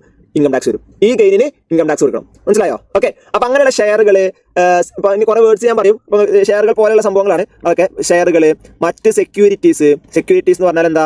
നമ്മൾ ബോണ്ട് എന്നൊക്കെ കേട്ടില്ലെങ്കിൽ, ബോണ്ട്, അതേപോലെ ഡിബഞ്ചർ, അതിനൊക്കെയാണ് നമ്മൾ സെക്യൂരിറ്റീസ് എന്ന് പറയാം. അപ്പോൾ ഷെയറുകൾ, സെക്യൂരിറ്റീസ്, അതേപോലെ വേറെ ഈ ബോണ്ടുകൾ പെട്ടൊരു ബോണ്ടാണ് സീറോ കൂപ്പൺ ബോണ്ട്. ഇതൊക്കെ എന്താണെന്ന് നമ്മൾ PGBP ചാർട്ടിൽ പറയട്ടെ, എന്താണ് ഈ സീറോ കൂപ്പൺ ബോണ്ട് എന്നുള്ളതൊക്കെ, അതിനൊക്കെ പ്രത്യേകം എന്താണെന്നൊക്കെ നമ്മൾ പറയും. ഓക്കെ, അപ്പോൾ ഇങ്ങനെയുള്ള സംഭവങ്ങൾ വാങ്ങിച്ച് വെക്കുമ്പോഴും ഉണ്ടാകുന്ന ഗെയിനിനും ക്യാപിറ്റൽ ഗെയിൻ എന്ന് പറഞ്ഞാൽ ഇൻകം ടാക്സ് കൊടുക്കേണ്ടതുണ്ട്. ഓക്കെ, അപ്പോൾ land, building, gold, paintings, drawings, sculptures, art work, archaeological collection, ഇങ്ങനത്തെ സംഭവങ്ങളൊക്കെ വിറ്റാലും ഉണ്ടാകുന്ന ഗെയിനിന് ടാക്സ് കൊടുക്കണം. അതേപോലെ തന്നെ നമുക്ക് ഫിസിക്കലി തൊടാൻ പറ്റാത്ത സാധനങ്ങളാണ് ഈ ഷെയറുകൾ എന്നൊക്കെ പറഞ്ഞാൽ, അല്ലേ? ഇൻടാഞ്ചിബിൾ ആയിട്ടുള്ള സാധനങ്ങൾ. അപ്പോൾ ഷെയറുകൾ, സെക്യൂരിറ്റീസ്, അതുപോലെ സീറോ കൂപ്പൺ ബോണ്ട്, ഇങ്ങനെയുള്ള സംഭവങ്ങൾ വിറ്റാലും നമുക്ക് ലാഭം ഉണ്ടാവുകയാണെങ്കിൽ അതും നമ്മൾ ടാക്സ് കൊടുക്കണം. ഓക്കെ, ഞാൻ അതിൻ്റെ ഒരു ബേസിക് തന്നതാണ്. കാരണം നമ്മളിപ്പോൾ പറയുന്നത് ഫ്ലാറ്റ് റേറ്റ് ഇതിന് അപ്ലിക്കബിൾ ആവുന്നതാണ്. അപ്പോൾ ഇതിന് ചിലതിനൊക്കെ ഫ്ലാറ്റ് റേറ്റ് ആണ് അപ്ലിക്കബിൾ ആവുക. ഓക്കെ, അപ്പോൾ ഞാൻ ഈ ക്യാപിറ്റൽ ഗെയിനുമായി ബന്ധപ്പെട്ട് പറഞ്ഞ കാര്യം ഒന്നുകൂടി പറയാം. അപ്പോൾ ശ്രദ്ധിച്ചോ, എന്താണ് ഞാൻ പറഞ്ഞത്? ക്യാപിറ്റൽ ഗെയിൻ എന്ന് പറഞ്ഞാൽ നമ്മളുടെ അസറ്റുകൾ, നമ്മളുടെ പ്രോപ്പർട്ടികൾ, ബിൽഡിംഗ് ഒക്കെ പോലെയുള്ള, ലാൻഡ് ഒക്കെ പോലുള്ള പ്രോപ്പർട്ടികൾ നമ്മൾ വിൽക്കുമ്പോൾ അത് വാങ്ങിച്ച വിലയുമായിട്ട് കമ്പയർ ചെയ്ത് നോക്കുമ്പോൾ നമുക്ക് ലാഭം ഉണ്ടാകാൻ സാധ്യതയുണ്ട്. അപ്പോൾ മുന്നേ 10 ലക്ഷത്തിന് വാങ്ങിച്ചാണ് 10-20 വർഷത്തിന് മുന്നേ. ഇപ്പോൾ നമ്മളത് വിറ്റപ്പോൾ 1 കോടി കിട്ടി. കാരണം ലാൻഡിന്റെ വിലകൾക്ക് വലിയ മാറ്റം വന്നിട്ടുണ്ടാവില്ലേ? അപ്പോൾ നമുക്ക് അവിടെ എന്തായാലും ലാഭമുണ്ട്. അപ്പോൾ ആ ലാഭത്തിന് നമ്മൾ ടാക്സ് കൊടുക്കണം. അപ്പോൾ നമ്മളുടെ അസറ്റുകൾ നമ്മൾ വിൽക്കുമ്പോൾ നമുക്ക് ഉണ്ടാകുന്ന ലാഭത്തിന് നമ്മൾ ടാക്സ് കൊടുക്കണം. അതിന് നമ്മൾ ക്യാപിറ്റൽ ഗെയിൻ എന്ന് പറയാം. ഈ ക്യാപിറ്റൽ ഗെയിൻ ഞാൻ രണ്ടായിട്ട് തിരിച്ചു. ഒന്നെന്താണ് ഷോർട്ട് ടേം ക്യാപിറ്റൽ ഗെയിനും, രണ്ടാമത്തത് ലോങ് ടേം ക്യാപിറ്റൽ ഗെയിനും. ഷോർട്ട് ടേം ക്യാപിറ്റൽ ഗെയിൻ എന്ന് പറഞ്ഞാൽ എന്താ? ഈ അസറ്റ് നമ്മൾ കുറച്ച് കാലം മാത്രമേ ഹോൾഡ് ചെയ്തിട്ടുള്ളൂ, അത് കഴിഞ്ഞപ്പോൾ നമ്മൾ വിറ്റു. അപ്പോൾ അങ്ങനെയാണെങ്കിൽ അതിന് ഷോർട്ട് ടേം ആണ്, കുറച്ച് കാലം മാത്രമേ ഉള്ളൂ. അപ്പോൾ അങ്ങനെയാണെങ്കിൽ ഷോർട്ട് ടേം ക്യാപിറ്റൽ ഗെയിൻ ആണ്. കുറച്ച് കാലത്തെ short term capital asset short term capital asset വിറ്റപ്പോൾ കിട്ടുന്ന ഗെയിനെയാണ് നമ്മൾ ഷോർട്ട് ടേം ക്യാപിറ്റൽ ഗെയിൻ എന്ന് പറയാം. ലോങ് ടേം ആയിട്ടുള്ള അസറ്റ് വിൽക്കുക, ലോങ് ടേം ക്യാപിറ്റൽ അസറ്റ് വിൽക്കുമ്പോൾ നമുക്ക് കിട്ടിയിട്ടുള്ള ഗെയിനെയാണ് നമ്മൾ എന്തെന്ന് പറയാം? ലോങ് ടേം ക്യാപിറ്റൽ ഗെയിൻ എന്ന് പറയാം. അപ്പോൾ അതിനെ അങ്ങനെ രണ്ടായിട്ട് തിരിച്ചു ചെയ്യാൻ. പിന്നെ ഞാൻ പറഞ്ഞത് നമ്മൾ ഈ അസറ്റുകൾ തന്നെ മൊത്തത്തിൽ നമുക്ക് രണ്ടായിട്ട് കാണാൻ പറ്റും. ഒന്ന് ഈ ടാഞ്ചിബിൾ ആയിട്ടുള്ള ഈ ലാൻഡ്, ബിൽഡിംഗ്, ഗോൾഡ്, അങ്ങനത്തെ സംഭവങ്ങളൊക്കെ, ജ്വല്ലറി, അതൊക്കെ, ഓർണമെന്റ്സ്, അതൊക്കെ. രണ്ടാമത് ഞാൻ പറഞ്ഞത് ഷെയറുകളാണ്. ഷെയറുകൾ, സെക്യൂരിറ്റീസ്, അതിൽ തന്നെ സീറോ കൂപ്പൺ ബോണ്ട്, അതുപോലെ മ്യൂച്വൽ ഫണ്ട്. ഇത് പറഞ്ഞ സാധനമാണ് മ്യൂച്വൽ ഫണ്ട്. അതൊക്കെ നമുക്ക് പിന്നീട് ഡീറ്റെയിൽ ആയിട്ട് പറയാം. എന്താ മ്യൂച്വൽ ഫണ്ട് എന്നൊക്കെ ഉള്ളത് മെല്ലെ പറയാം. എന്താണ് മ്യൂച്വൽ ഫണ്ട് ഒക്കെ ഞങ്ങൾക്ക് പറഞ്ഞുതരും. ഓക്കെ, മ്യൂച്വൽ ഫണ്ട് ഇപ്പോൾ തൽക്കാലം ഷെയർ പോലത്തെ സംഭവം മനസ്സിലാക്കി കേട്ടോ. അപ്പോൾ ഷെയർ, സെക്യൂരിറ്റീസ്, മ്യൂച്വൽ ഫണ്ട്, അതേപോലെ സീറോ കൂപ്പൺ ബോണ്ട്, ഇങ്ങനെയുള്ള സംഭവങ്ങളൊക്കെ ഇത് വിറ്റാലും നമുക്ക് എന്താണ് ലാഭം ഉണ്ടാക്കാൻ സാധ്യത. അപ്പോൾ അതിനും ക്യാപിറ്റൽ ഗെയിൻ വരും. ഓക്കെ, ഇനി ഫ്ലാറ്റ് ടാക്സ്, ഇതിൽ ഏതിനൊക്കെയാണ് ഫ്ലാറ്റ് ടാക്സ് അപ്ലിക്കബിൾ ആവുക എന്നുള്ളതാണ് നമ്മളുടെ ഇപ്പോഴത്തെ വിഷയം. അപ്പോൾ അതിൽ നമ്മൾ നോക്കുമ്പോൾ ശ്രദ്ധിക്കുക. ആദ്യം നമ്മൾ ഷോർട്ട് ടേം ക്യാപിറ്റൽ ഗെയിൻ പറയാം. ഷോർട്ട് ടേം ക്യാപിറ്റൽ ഗെയിനിൽ ശ്രദ്ധിക്കണേ. സെക്യൂരിറ്റീസ് ട്രാൻസാക്ഷൻ ടാക്സ് പേ ചെയ്തിട്ടുള്ള അസറ്റുകൾ എന്താണ്? Securities transaction tax STT pay ചെയ്തിട്ടുള്ള അസറ്റുകൾ വിൽക്കുമ്പോൾ നമുക്ക് ഗെയിൻ ഉണ്ടെങ്കിൽ എന്ന് നമ്മൾ പറയുന്നതിന് മുന്നേ എന്താണ് സെക്യൂരിറ്റീസ് ട്രാൻസാക്ഷൻ ടാക്സ് എന്ന് പറയാം. സെക്യൂരിറ്റീസ് എന്ന് പറഞ്ഞാൽ നമ്മൾ പൊതുവിൽ ഷെയർ, ബോണ്ട്, ഡിബഞ്ചർ, ഇങ്ങനെയുള്ള സാധനങ്ങളൊക്കെ നമ്മൾ പൊതുവിൽ വിളിക്കുന്ന പേരാണ് എന്ത്? സെക്യൂരിറ്റീസ് പറഞ്ഞാൽ. ഏതുപോലെ ഇപ്പോൾ പശു, പൂച്ച, നായ, ഇതൊക്കെ ഡൊമസ്റ്റിക് അനിമൽസ് നമ്മൾ പറയില്ലേ? ഇപ്പോൾ ഡൊമസ്റ്റിക് അനിമൽസിൽ പെട്ട സാധനങ്ങളാണ് ഇതൊക്കെ. എന്ന് പറഞ്ഞ പോലെ തന്നെ സെക്യൂരിറ്റീസ് എന്ന ഒറ്റ പേരിൽ വിളിക്കുന്ന സംഭവങ്ങളാണ് ഷെയർ, ഡിബഞ്ചർ, അതേപോലെ ബോണ്ട്, ഇങ്ങനത്തെ സംഭവങ്ങളൊക്കെ. ഓക്കെ, അപ്പോൾ ഇത് വിൽക്കാൻ വാങ്ങാൻ ചെയ്യുന്ന സംഭവം ഒരു പ്ലാറ്റ്ഫോമാണ് എന്ത്? ഷെയർ മാർക്കറ്റ് എന്ന് പറഞ്ഞാൽ. അപ്പോൾ ഈ ഷെയർ മാർക്കറ്റ് ത്രൂ ഷെയറുകൾ വിൽക്കാൻ വാങ്ങാൻ ചെയ്യുമ്പോൾ അതിനൊക്കെ റെഗുലേറ്റ് ചെയ്യാൻ വേണ്ടിയിട്ട് എന്ന് പറഞ്ഞാൽ അതിനൊക്കെ മാനേജ് ചെയ്യാൻ വേണ്ടിയിട്ട് സെബി എന്ന് പറയുന്ന ഒരു ബോഡി ഉണ്ട്. എന്താണത്? Securities exchange board of India. നിങ്ങൾ കേട്ടിട്ടുണ്ടാവും സെബി എന്ന് പറയുന്ന ഒരു ബോഡി ഉണ്ട്. അപ്പോൾ ഈ സെബി ചുമത്തുന്ന ഒരു ടാക്സ് ആണ് എന്ത്? സെക്യൂരിറ്റീസ് ട്രാൻസാക്ഷൻ ടാക്സ് എന്നുള്ളത്. എന്ന് പറഞ്ഞാൽ ഇതിനൊന്നും ഇൻകം ടാക്സുമായിട്ട് യാതൊരു ബന്ധമില്ല. ടാക്സ് എന്നുള്ള വേർഡുകൾ കേൾക്കുമ്പോൾ അത് ഇൻകം ടാക്സ് ആണെന്ന് തെറ്റിദ്ധരിക്കരുത്. ഇൻകം ടാക്സുമായിട്ട് യാതൊരു കണക്ഷനും STTക്ക് ഇല്ല. STT സെക്യൂരിറ്റീസ് ട്രാൻസാക്ഷൻ ടാക്സ് എന്ന് പറഞ്ഞാൽ ഇങ്ങനെ ഷെയർ മാർക്കറ്റ് ത്രൂ ഷെയറുകളൊക്കെ അല്ലെങ്കിൽ സെക്യൂരിറ്റീസ് ഒക്കെ വിൽക്കുകയും വാങ്ങുകയും ചെയ്യുന്ന, അല്ലെങ്കിൽ അങ്ങനത്തെ ഏതൊരു കമ്പനിയുടെ ഷെയറുകളാണോ വിൽക്കുകയും വാങ്ങുകയും ചെയ്യുന്നത്. അപ്പോൾ അലിവാണ് സെക്യൂരിറ്റീസ് ട്രാൻസാക്ഷൻ എന്താ പറയുക, സ്റ്റോക്ക് എക്സ്ചേഞ്ച് വഴി ഷെയറുകൾ വിൽക്കുകയും വാങ്ങുകയും ചെയ്യുമ്പോൾ അവിടെ സെബി അങ്ങനത്തെ ട്രാൻസാക്ഷൻസിൽ നിന്ന് കളക്ട് ചെയ്യുന്ന ടാക്സ് ആണ് ഈ സെക്യൂരിറ്റീസ് ട്രാൻസാക്ഷൻ ടാക്സ് എന്നുള്ളത്. ഓക്കെ, എന്ന് പറഞ്ഞാൽ ഞാനിപ്പോൾ നേരത്തെ പറഞ്ഞ പോലെ എന്താണ് 3500 രൂപയ്ക്ക് ഷെയർ വാങ്ങിച്ചു, TCSന്റെ 100 ഷെയർ വാങ്ങിച്ചു. എന്നിട്ട് ഞാൻ 3800 രൂപയപ്പോൾ അതിനെ വിറ്റു. ഓക്കെ, അപ്പോൾ ഈ വിൽക്കുമ്പോൾ എൻ്റെ കയ്യിൽ നിന്ന് കുറച്ച് ടാക്സ് ആര് പിടിക്കും? STT എന്നുകൊണ്ട് സെബി പിടിക്കും. അപ്പോൾ ഇതിൻ്റെ ലാഭം ഞാൻ എന്ത് കൊടുക്കണം? ക്യാപിറ്റൽ ഗെയിൻ കൊടുക്കണം. അത് ഇൻകം ടാക്സ്, അത് വേറെ, ഇൻകം ടാക്സ് വേറെ, സെബി വേറെ, സെബി ആക്ട് വേറെ, ഇൻകം ടാക്സ് ആക്ട് വേറെ അല്ലേ? അപ്പോൾ ഗെയിൻ ഉണ്ടാകുമ്പോൾ അതിന് എന്ത് വേണം? ടാക്സ് ഞാൻ കൊടുക്കണം, ഇൻകം ടാക്സ്. നേരെ മറിച്ച് അവിടെ എന്താ ഒരു ട്രാൻസാക്ഷൻ നടക്കുന്നേ ഉള്ളൂ, ഗെയിനൊന്നുമില്ല. ട്രാൻസാക്ഷൻ നടക്കുന്നുണ്ടെങ്കിൽ തന്നെ എന്ത് വേണം? അവിടെ എന്ത് വേണം? പിന്നെ STT എന്ന് പറഞ്ഞ ടാക്സ് അടക്കണം. മനസ്സിലായി? അപ്പോൾ എല്ലാ ഷെയറുകൾക്കും അങ്ങനെ ഉണ്ടായിക്കൊള്ളുന്നില്ല. കുറേ ഷെയറുകൾക്ക് അങ്ങനെ എന്തുണ്ടാകും? STT വരും. എന്ന് പറഞ്ഞാൽ ആ കമ്പനികളുടെ ഷെയറുകളൊക്കെ ട്രാൻസാക്ഷൻ നടത്തുന്ന ട്രാൻസാക്ഷൻ ഞാൻ പറയുമ്പോൾ പർച്ചേസ് ചെയ്യുക അല്ലെങ്കിൽ സെയിൽ ചെയ്യുമ്പോൾ അതിന്മേൽ എന്ത് വരും? STT വരും. മനസ്സിലായില്ലേ? ക്ലിയർ അല്ലേ? അപ്പോൾ എന്ത് വേണം? ഇപ്പോൾ നമ്മൾ മൊത്തത്തിൽ അസറ്റിനെ പലതായിട്ട് തിരിച്ചല്ലോ, ലാൻഡ്, ബിൽഡിംഗ്. അപ്പോൾ ഈ ലാൻഡ് ബിൽഡിംഗ് ഒക്കെ വെക്കുമ്പോൾ ഈ STT വരുമോ? വരില്ല. കാരണം STT വരെ എന്തുമായി ബന്ധപ്പെട്ടാണ്? സെബിയാണ് അത് ചുമത്തുന്നത്. സെബി എന്തുമല്ല ചുമത്തുക? ഷെയർ മാർക്കറ്റ് ത്രൂ വിൽക്കപ്പെടുന്ന അസറ്റുമലാണ്, അല്ലെങ്കിൽ ഷെയർ മാർക്കറ്റ് ത്രൂ വിൽക്കപ്പെടുന്ന സാധനങ്ങൾക്കാണ് സെബി എന്ത് ചെയ്യുക? STT ചുമത്തുക. ഷെയർ മാർക്കറ്റ് ത്രൂ വിൽക്കപ്പെടുന്ന സാധനങ്ങൾ എന്താ? ഷെയറും ബോണ്ടും ഡിബഞ്ചറും അങ്ങനത്തെ കമ്മോഡിറ്റീസ് എന്നൊക്കെ പറയാം, അതൊക്കെയാണ് വിൽക്കപ്പെടുന്നത്. അപ്പോൾ ചുരുക്കം പറഞ്ഞാൽ ലാൻഡ്, ബിൽഡിംഗ്, ഗോൾഡ് ഇങ്ങനെ സംഭവിക്കുന്ന STT വരില്ല. മനസ്സിലായില്ലേ? അത് വേറെ സാധനമാണ്. STT എന്ന് പറഞ്ഞാൽ ഷെയറുകൾക്ക്, സെക്യൂരിറ്റീസിന്, അതായത് ബോണ്ട്, ഡിബഞ്ചർ, ഷെയർ, ഇതൊക്കെ ഷെയർ മാർക്കറ്റ് ത്രൂ സെയിൽ നടത്തുമ്പോൾ അല്ലെങ്കിൽ പർച്ചേസ് ചെയ്യുമ്പോൾ അവിടെ അപ്ലിക്കബിൾ ആകുന്ന ഒരു ടാക്സ് ആണ് STT ആക്ട്. STT എന്ന് പറഞ്ഞ സാധനം.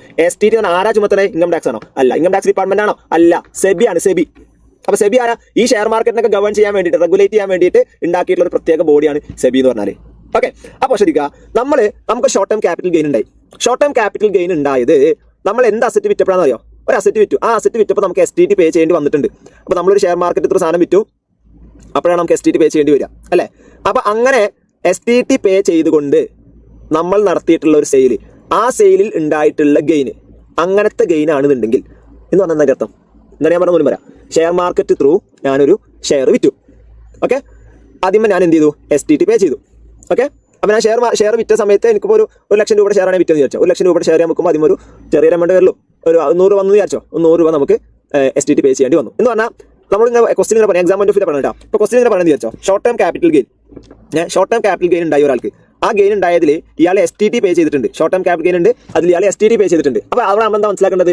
ഷോർട്ട് ടേം ക്യാപിറ്റൽ ഗെയിൻ ആണ്, STT പേ ചെയ്തിട്ടുള്ള ഒരു അസറ്റ് ആണെന്ന് നമ്മൾ എന്താ മനസ്സിലാക്കേണ്ടത്? അതൊരു ഷെയർ ആണ്, അല്ലെങ്കിൽ അതൊരു ബോണ്ടാണ്, അതല്ലെങ്കിൽ അതൊരു ഡിബഞ്ചറാണ്. എന്ന് പറഞ്ഞാൽ അത് ഷെയർ മാർക്കറ്റ് ത്രൂ വിൽക്കപ്പെട്ടിട്ടുള്ള ഒരു അസറ്റാണ്.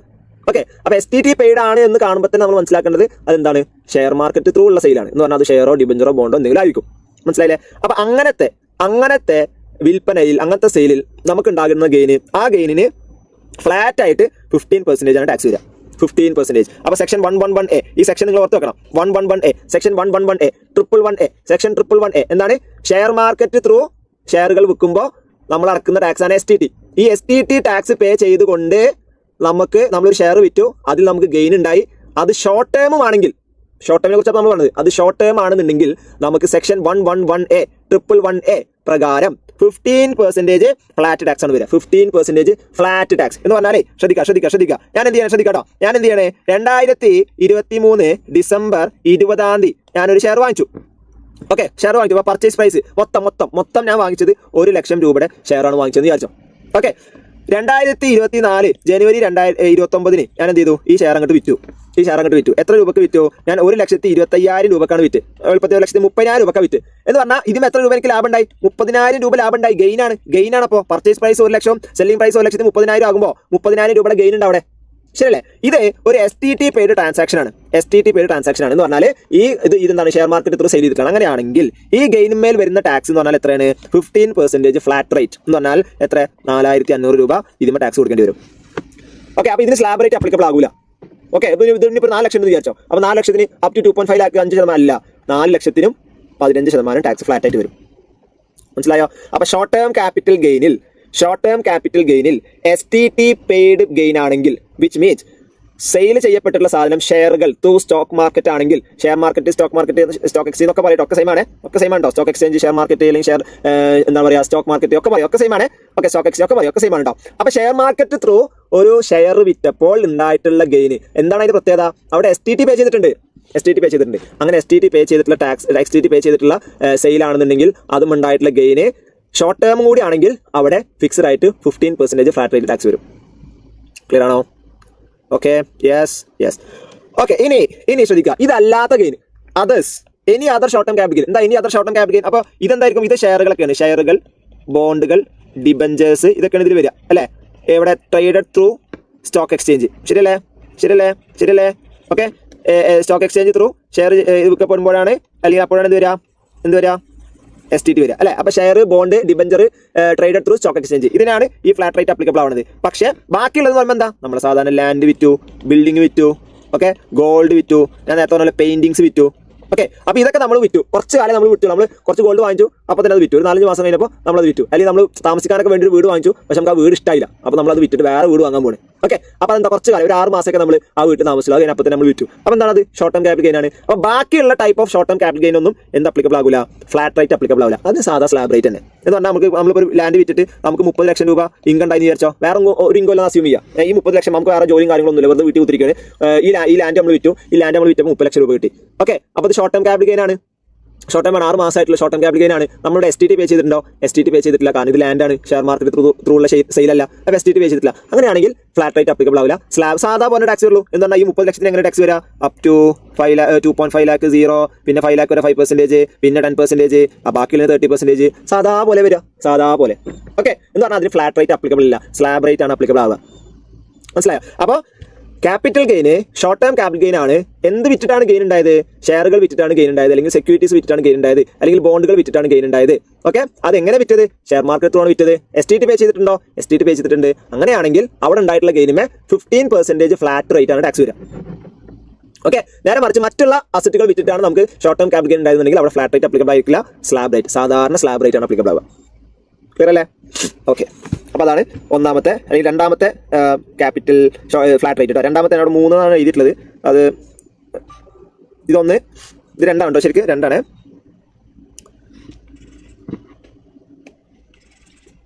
Okay, short term capital gain. അപ്പോൾ നിങ്ങൾ ഈ PPT ഒക്കെ നോട്ടാക്കിയിട്ട് എഴുതണം കേട്ടോ, അതാണ് നല്ലത്. ഞങ്ങൾ കാണിച്ചു തരുന്ന സംഭവങ്ങളൊക്കെ നിങ്ങൾ നോട്ട്സ് ആയിട്ട് നോട്ടിൽ എഴുതാം. ഇതിനെ PPT ഞങ്ങൾക്ക് ഷെയർ ചെയ്യും, പക്ഷെ എന്നാലും നിങ്ങൾ നോട്ടിൽ നിങ്ങളുടെ സ്വന്തം ഹാൻഡ് റൈറ്റിംഗ് എഴുതുമ്പോൾ അപ്പോൾ നിങ്ങൾക്ക് വായിക്കുമ്പോഴൊക്കെ ഒരു കംഫർട്ട് ഉണ്ടാവും. ഓക്കെ, അപ്പോൾ ഇതും ഞാൻ ഷെയർ ചെയ്യും. അപ്പോൾ നിങ്ങൾക്ക് വേണമെങ്കിൽ കളർ പ്രിന്റ് എടുക്കാം, അല്ലെങ്കിൽ സാധാ പ്രിന്റ് എടുക്കാം, അല്ലെങ്കിൽ ജസ്റ്റ് നിങ്ങൾക്ക് ഫോണിലോ അല്ലെങ്കിൽ ലാപ്പിലോ കമ്പ്യൂട്ടറിലൊക്കെ നോക്കാം, മതി തന്നെ അങ്ങനെ നോക്കാം. നിങ്ങളുടെ കംഫർട്ടിൽ നിങ്ങൾക്ക് ചെയ്യാൻ പറ്റും. Okay, yes.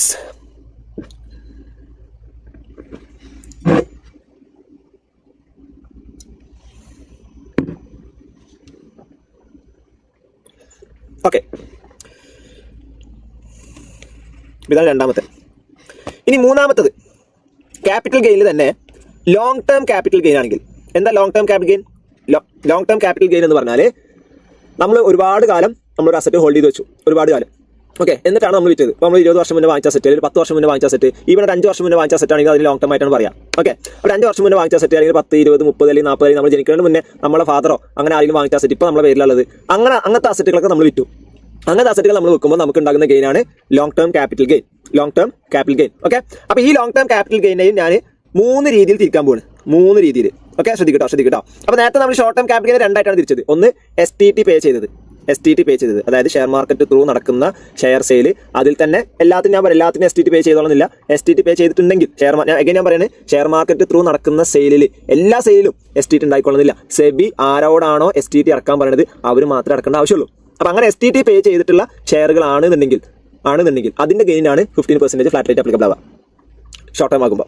ഇനി ലോങ് ടേം ആണെങ്കിലോ, ലോങ് ടേം ആവണമെങ്കിൽ നമ്മൾ 2 എന്നതിന് പകരം 3 ആയിട്ട് തിരിക്കണം. 3. ഓക്കെ, 3 ആയിട്ട് തിരിക്കണം. അപ്പോൾ അതിൽ ആദ്യം നമ്മൾ നേരത്തെ കണ്ട കാറ്റഗറിനെ പറയാം. ഏതാണ്? ഷോർട്ട് ടേം STT പേ ചെയ്തിട്ടുള്ള സംഭവങ്ങൾ, അതായത് securities transaction tax, SEBI collect ചെയ്തിട്ടുള്ള സെയിലുകൾ. അപ്പോൾ അങ്ങനത്തെ സെയിലാണെന്ന് ശ്രദ്ധിക്കുക. അവിടെ വളരെ സുപ്രധാനമായിട്ട് സംഭവമുണ്ട്. എന്താണത്? ആദ്യത്തെ 1 ലക്ഷം എന്താണ്? എക്സംപ്റ്റ് ആണ്. ആദ്യത്തെ 1 ലക്ഷം എക്സംപ്റ്റ് ആണ്. ആദ്യത്തെ 1 ലക്ഷത്തിന് ടാക്സ് വേണ്ട. 1 ലക്ഷത്തിന് മുകളിൽ പോവുകയാണെങ്കിൽ ആ എക്സസ് അമൗണ്ടിന് 10% വരും. 10% എന്ന് പറഞ്ഞാൽ അതിന്റെ അർത്ഥം എന്താ? ഒരാൾക്ക് 1.5 ലക്ഷം ഗെയിൻ ഉണ്ടായി വിചാരിച്ചോ, 1.5 ലക്ഷം. അപ്പോൾ 1 ലക്ഷത്തിന്റെ മുകളിലുണ്ട്. അപ്പോൾ 1.5 ലക്ഷത്തിന്റെ 10% വരുമോ? ഇല്ല, തെറ്റാണ്. എന്താ സംഭവിക്കുക? 1.5 ലക്ഷത്തിൽ നിന്ന് 1 ലക്ഷം എക്സംപ്റ്റ് ആണ്. ബാക്കി എത്ര ഉണ്ട്? 50,000. ഈ 50,000ന്റെ 10%, അതായത് ആകെ 5,000 രൂപ ഇയാൾക്ക് ടാക്സ് വരിക. 5,000 രൂപ ഇയാൾക്ക് ടാക്സ് വരിക. മനസ്സിലായോ? അപ്പോൾ ഷോർട്ട് ടേം ക്യാപിറ്റൽ ഗെയിൻ ആയിരുന്നെങ്കിൽ ഇതെങ്ങനെ? ഷോർട്ട് ടേം ക്യാപിറ്റൽ ഗെയിനിൽ STT പെയ്ഡ് ആയിട്ടുള്ളതാണെന്നുണ്ടെങ്കിൽ 15% ഫ്ലാറ്റ് ആണ്. അവിടെ എന്തെങ്കിലും എക്സംഷൻ ഉണ്ടോ? ഒരു എക്സംഷനും ഇല്ല. എത്രയാണോ ഗെയിൻ ഉണ്ടായത് ആ ഗെയിനിന്റെ 15% ഫ്ലാറ്റ് റേറ്റിൽ ടാക്സ് കൊടുക്കണം. നേരെ മറിച്ച് ഇതേ സാധനം ലോങ് ടേം ആയാൽ ലോങ് ടേം ആയാൽ നമുക്ക് കിട്ടുന്ന ഗെയിന് 1 ലക്ഷം രൂപ വരെയുള്ള ഗെയിൻ എക്സംപ്റ്റ് ആണ്. 1 ലക്ഷത്തിന്റെ മുകളിൽ പോകുകയാണെങ്കിൽ മാത്രം ആ എക്സസ് എമൗണ്ടിന് 10%, അവിടെയും കുറവാണ്, മറ്റോട്ട് 15 ആണ്, ഇവിടെ 10% ടാക്സ് വരുള്ളൂ. അപ്പോൾ ലോങ് ടേമിനെയാണ് ഗവൺമെന്റ് പ്രൊമോട്ട് ചെയ്യാൻ ഉദ്ദേശിക്കുന്നത്. ഓക്കെ, അതിന്റെ റീസൺസ് ഒക്കെ നമുക്ക് പിന്നെ പറയാം എന്തുകൊണ്ട് അങ്ങനെ ഉള്ളത്, എന്തുകൊണ്ടാണ് ലോങ് ടേമിന് പ്രൊമോട്ട് ചെയ്യുന്നത്. ലോങ് ടേമിന് പ്രൊമോട്ട് ചെയ്യുന്നത് വെച്ചാൽ കമ്പനിയുടെ കയ്യിൽ അത്രയും കാല പൈസ ആയിരിക്കും, അതാ സംഭവം. ഓക്കെ, നമ്മൾ ഷെയർ വിൽക്കുക എന്ന് പറയുമ്പോൾ അതിന്റെ അർത്ഥം ആ കമ്പനി ആ പൈസ തിരിച്ചു തരാൻ എന്നുള്ളതാണ്. ഓക്കെ, അപ്പോൾ ആ കമ്പനിയുടെ കയ്യിൽ പൈസ ഉണ്ടായാലേ കമ്പനിക്ക് ബിസിനസ് നടത്താൻ പറ്റുള്ളൂ, ബിസിനസ് നല്ല നടന്നാലേ നമ്മുടെ എക്കോണമി വളരുള്ളൂ. അപ്പോൾ അതുകൊണ്ട് സർക്കാർ പറയുന്നത് എന്താണ്, നിങ്ങൾ പരമാവധി കാലം നിങ്ങളുടെ പൈസ ആ കമ്പനിയിൽ തന്നെ ഇൻവെസ്റ്റ് ചെയ്തിടണം, നിങ്ങൾ പൈസ തിരിച്ചെടുക്കരുത്, അതാണ് അതിന്റെ ഉദ്ദേശം. ഓക്കെ, ശരി. അപ്പോൾ short term capital gain STT paid ആണെങ്കിൽ ഫ്ലാറ്റ് ആയിട്ട് 15% ആണ്. നേരെ മറിച്ച് long term capital gain STT paid ആണെങ്കിൽ ആദ്യത്തെ 1 ലക്ഷം എക്സംപ്റ്റ് ആണ്. 1 ലക്ഷത്തിന്റെ മുകളിൽ പോകുന്ന എക്സസ് എമൗണ്ടിന് മാത്രം 10% ടാക്സ് വരും. ഓക്കെ, അപ്പോൾ അതാണ് ആദ്യത്തെ കേസ്. ഇനി രണ്ടാമത്തെ കേസ് ഞാൻ പറഞ്ഞു, എല്ലാ ലിസ്റ്റഡ് ഷെയർമേലും, ലിസ്റ്റഡ് എന്ന് പറഞ്ഞാൽ സെക്യൂരിറ്റി മാർക്കറ്റ്, അതായത് ഷെയർ മാർക്കറ്റ് ത്രൂ വിൽക്കപ്പെടുന്ന ഷെയറുകളെയാണ് നമ്മൾ ലിസ്റ്റഡ് ഷെയർ എന്ന് പറയാം. ഓക്കെ, അപ്പോൾ ലിസ്റ്റഡ് ഷെയർ അല്ലാത്ത STT പേ ചെയ്യാത്ത ലിസ്റ്റഡ് ഷെയർസ് ഞാൻ പറഞ്ഞല്ലോ നേരത്തെ, അതായത് എല്ലാ ലിസ്റ്റഡ് ഷെയർസിനും ഷെയർ മാർക്കറ്റ് ത്രൂ സെയിൽ ചെയ്യപ്പെടുന്ന എല്ലാ ഷെയറുകൾക്കും സെബി എന്ത് ചെയ്യില്ല, STT ചാർജ് ചെയ്യില്ല. ചില ഷെയറുകൾക്ക് മാത്രമേ ചിലപ്പോൾ STT ചാർജ് ചെയ്യുള്ളൂ. ഓക്കെ, അപ്പോൾ അങ്ങനെ ലിസ്റ്റഡ് ആയിട്ടുള്ള ഷെയറുകളാണ് ഗവൺമെന്റ് ആണെങ്കിലോ സെബി ആണെങ്കിലോ STT ചാർജ് ചെയ്തിട്ടില്ല. അത് അവരെ കുറിച്ചാണ് ഇവിടെ പറയുന്നത്. അപ്പോൾ ബാക്കിയുള്ള ലിസ്റ്റഡ് ഷെയർസ്, അപ്പോൾ STT ചാർജ് ചെയ്യുന്നത് ഓൺലി ഫോർ ലിസ്റ്റഡ് ഷെയർസിനായിരിക്കും. പക്ഷേ എല്ലാ ലിസ്റ്റഡ് ഷെയർസിനും STT വേണോ? വേണ്ട. അതിന് വ്യത്യാസം മനസ്സിലാക്കണം. എന്താണ് STT വരുന്നത് ഏതിനെ വരുള്ളൂ?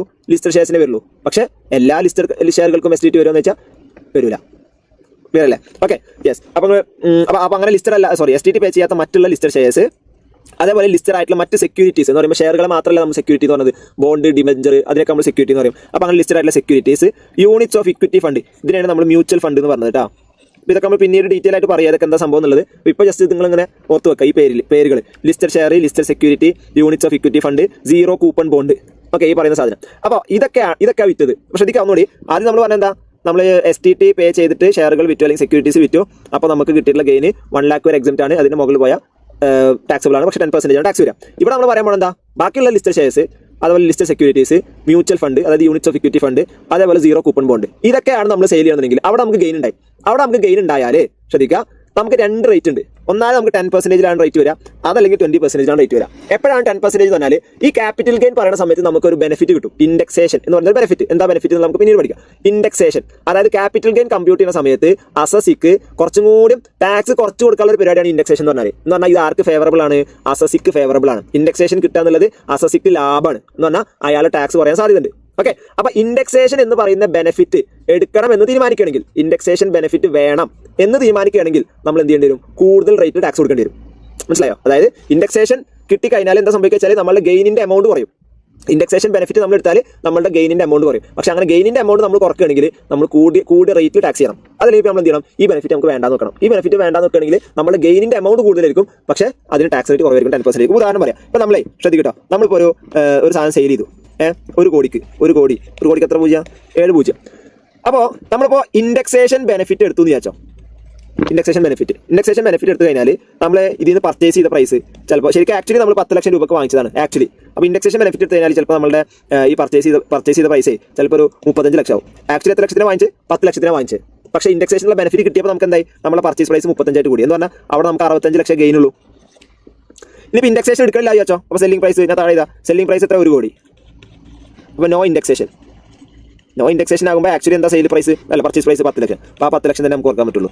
എന്നാൽ നമുക്ക് എത്ര ഗെയിൻ ഉണ്ടാവും? 90 lakh നമുക്ക് ഗെയിൻ ഉണ്ടാവും. മനസ്സിലായി? അപ്പോൾ ആലോചിച്ച് നോക്കി, ഇൻഡെക്സേഷൻ ബെനിഫിറ്റ് എടുക്കണമെങ്കിൽ എന്താ സംഭവിക്കുക? നമ്മളുടെ ഗെയിനിന്റെ എമൗണ്ട് കുറയും. ഗെയിനിന്റെ എമൗണ്ട് കുറയുന്ന പറയുമ്പോൾ ഒരു ആനുകൂല്യം നമുക്കൂടെ കിട്ടിയില്ല. അപ്പോൾ ഗവൺമെന്റ് പറയുന്നത് നിങ്ങൾ 20% ടാക്സ് ഇറങ്ങണം. 20% ടാക്സ് ഇറങ്ങണം. നമ്മൾ ഇൻഡെക്സേഷൻ വേണ്ട, ആ ബെനിഫിറ്റ് ഞങ്ങൾക്ക് വേണ്ട. എന്താണ് ആക്ച്വൽ പർച്ചേസ് പ്രൈസ് അതിനെ കുറച്ചാൽ മതി. അങ്ങനെ ഓക്കെ, നിങ്ങൾക്ക് എന്ത് ചെയ്യുക? നിങ്ങൾ 10% ടാക്സ് അടച്ചാൽ മതി. അതിന് വ്യത്യാസം. അപ്പോൾ ഇൻഡെക്സേഷൻ എന്ന് പറയുന്ന ഒരു ബെനിഫിറ്റ് നമ്മൾ എടുക്കുകയാണെങ്കിൽ നമ്മളുടെ പർച്ചേസ് പ്രൈസ് ആക്ച്വലി ഉള്ളതിനേക്കാൾ കൂടും. അപ്പോൾ അതെന്താ സംഭവിക്കാം? നമ്മുടെ ഗെയിൻ കുറയും. അപ്പോൾ അങ്ങനെ നമ്മൾ ഗെയിൻ കുറയ്ക്കുകയാണെന്നുണ്ടെങ്കിൽ പക്ഷേ നമ്മൾ ഹൈ റേറ്റിൽ ടാക്സ് ഇറക്കണം, 20% ടാക്സ് ഇറക്കണം. ഓക്കെ, ഇൻഡെക്സേഷൻ ബെനിഫിറ്റ് വേണ്ടാന്നുണ്ടെങ്കിൽ എന്താണോ ആക്ച്വലി നമ്മൾ വാങ്ങിച്ച വില ആ വിലനെ നമ്മൾ പർച്ചേസ് പ്രൈസ് ആയിട്ട് എടുക്കുള്ളൂ. അപ്പോൾ നമ്മുടെ മറ്റേ കമ്പയർ നോക്കുമ്പോൾ നമ്മൾ ഗെയിൻ കൂടും. അപ്പോൾ ഗവൺമെന്റ് പറഞ്ഞു ഓക്കെ നിങ്ങൾ എന്ത് ചെയ്താൽ മതി? ലോ റേറ്റ് ടാക്സ് അടച്ചാൽ മതി, 10% ടാക്സ് അടച്ചാൽ മതി. ഓക്കെ, അപ്പോൾ അതാണ് സംഭവം. ക്ലിയർ അല്ലേ? അപ്പോൾ വിത്ത് ഇൻഡെക്സേഷൻ ആണെന്നുണ്ടെങ്കിൽ ആഫ്റ്റർ ഇൻഡെക്സേഷൻ ബെനിഫിറ്റ് നമ്മൾ ക്ലെയിം ചെയ്യുന്നുണ്ടെങ്കിൽ 20% ടാക്സ് വരിക. ഓക്കെ, വിത്തൗട്ട് ഇൻഡെക്സേഷൻ ആണെന്നുണ്ടെങ്കിൽ, അതായത് ഇൻഡെക്സേഷൻ നമ്മൾ ബെനിഫിറ്റ് എടുക്കുന്നില്ല, അങ്ങനെയാണെങ്കിൽ ലോ റേറ്റ് മതി, 10% ടാക്സ് വരിക. ക്ലിയർ ആണോ? ഓക്കെ, അപ്പോൾ ഇതാണ് 2 വിഭാഗം. ഇനി മൂന്നാമത്തെ വിഭാഗം ബാക്കിയുള്ളത് ഇത് അതേഴ്സ് ആണ്. ബാക്കിയുള്ള ലോങ് ടേം ക്യാപിറ്റൽ ഗെയിൻസ്. എന്താ ബാക്കിയുള്ള ലോങ് ടേം ക്യാപിറ്റൽ ഗെയിൻസ്? അപ്പോൾ ലാൻഡ്, ബിൽഡിംഗ്, നമ്മൾ നേരത്തെ പറഞ്ഞില്ല ഗോൾഡ്, ഇതിനൊക്കെ എന്താണ് ഫ്ലാറ്റ് ആയിട്ട് 20% ടാക്സ് ആണ്. ഫ്ലാറ്റ് ആയിട്ട് 20% ടാക്സ് ആണ്. ഓക്കെ, അപ്പൊ നമുക്ക് ഇതിനെ സമ്മറൈസ് ചെയ്താലോ. അപ്പൊ capital gain short term capital gain ആണെന്നുണ്ടെങ്കിൽ STT പേ ചെയ്തിട്ടുള്ള ഷെയറുകൾ വിൽക്കുമ്പോൾ കിട്ടിയിട്ടുള്ള ഗെയിൻ ആണെങ്കിൽ ആ ഗെയിനുമേ 15% ഫ്ലാറ്റ് റേറ്റ് വരും. മറ്റുള്ള ഏത് അസറ്റും ലാൻഡ്, ബിൽഡിംഗ്, അതിനൊക്കെ എത്ര എന്താണ് ഫ്ലാറ്റ് റേറ്റ് ഒന്നുമില്ല. സാധാ പോലെ സ്ലാബ് റേറ്റിലാണ് ടാക്സബിൾ ആവുക. ഇനി ലോങ് ടേം ആണെങ്കിൽ STT പേ ചെയ്തിട്ടുള്ള ഷെയറുകളാണെങ്കിൽ ആദ്യത്തെ 1 ലക്ഷം മൊത്തം ഗെയിനിൽ ആദ്യത്തെ 1 ലക്ഷം എക്സംപ്റ്റ് ആണ്. Balance amount excess amount 10% tax. ഇനി STT പേ ചെയ്യാത്ത മറ്റുള്ള listed shares, listed securities, units of equity fund, അതായത് മ്യൂച്വൽ ഫണ്ട്, അതേപോലെ സീറോ കൂപ്പൺ ബോണ്ട്, ഇതൊക്കെ വിറ്റപ്പോൾ നമുക്ക് കിട്ടിയ ലാഭമാണെന്നുണ്ടെങ്കിൽ ഇൻഡെക്സേഷൻ നമ്മൾ ബെനിഫിറ്റ് എടുക്കുന്നുണ്ടെങ്കിൽ ഹൈ റേറ്റ് അപ്പോൾ 20%, ഇൻഡെക്സേഷൻ ബെനിഫിറ്റ് നമ്മൾ എടുക്കുന്നില്ല എന്നുണ്ടെങ്കിൽ ലോ റേറ്റ് അപ്പോൾ 10% ടാക്സ് വരും. ഈ രണ്ട് വിഭാഗത്തിലും പെടാത്ത ബാക്കിയുള്ള അസറ്റുകൾക്കൊക്കെ സ്റ്റിൽ ഫ്ലാറ്റ് റേറ്റ് ആണ്, പക്ഷേ റേറ്റ് എത്ര 20%. അപ്പോൾ നിങ്ങൾ ആലോചിച്ച് നോക്ക്, ഈ ലാൻഡൊക്കെ വിറ്റിട്ട് നമുക്ക് ഉണ്ടായത് ഷോർട്ട് ടേം ആണെന്ന് വിചാരിച്ചോ. അങ്ങനെയാണെങ്കിൽ നമുക്ക് എന്താ വരിക സ്ലാബ് റേറ്റ് ആണ് അപ്ലിക്കബിൾ ആവുക. നേരെ മറിച്ച് ലാൻഡൊക്കെ വിറ്റിട്ട് ലോങ് ടേം ആണെന്നുണ്ടെങ്കിൽ എന്താ വരിക ഫ്ലാറ്റ് റേറ്റ് വരിക. ഓക്കെ, അപ്പോൾ ഞാൻ അങ്ങനെ എഴുതാം അവിടെ. ഇപ്പോൾ ഷോർട്ട് ടേം ക്യാപിറ്റൽ ഗെയിന്, ലോങ് ടേം ക്യാപിറ്റൽ, നിങ്ങൾ note ചെയ്തിക്കോ.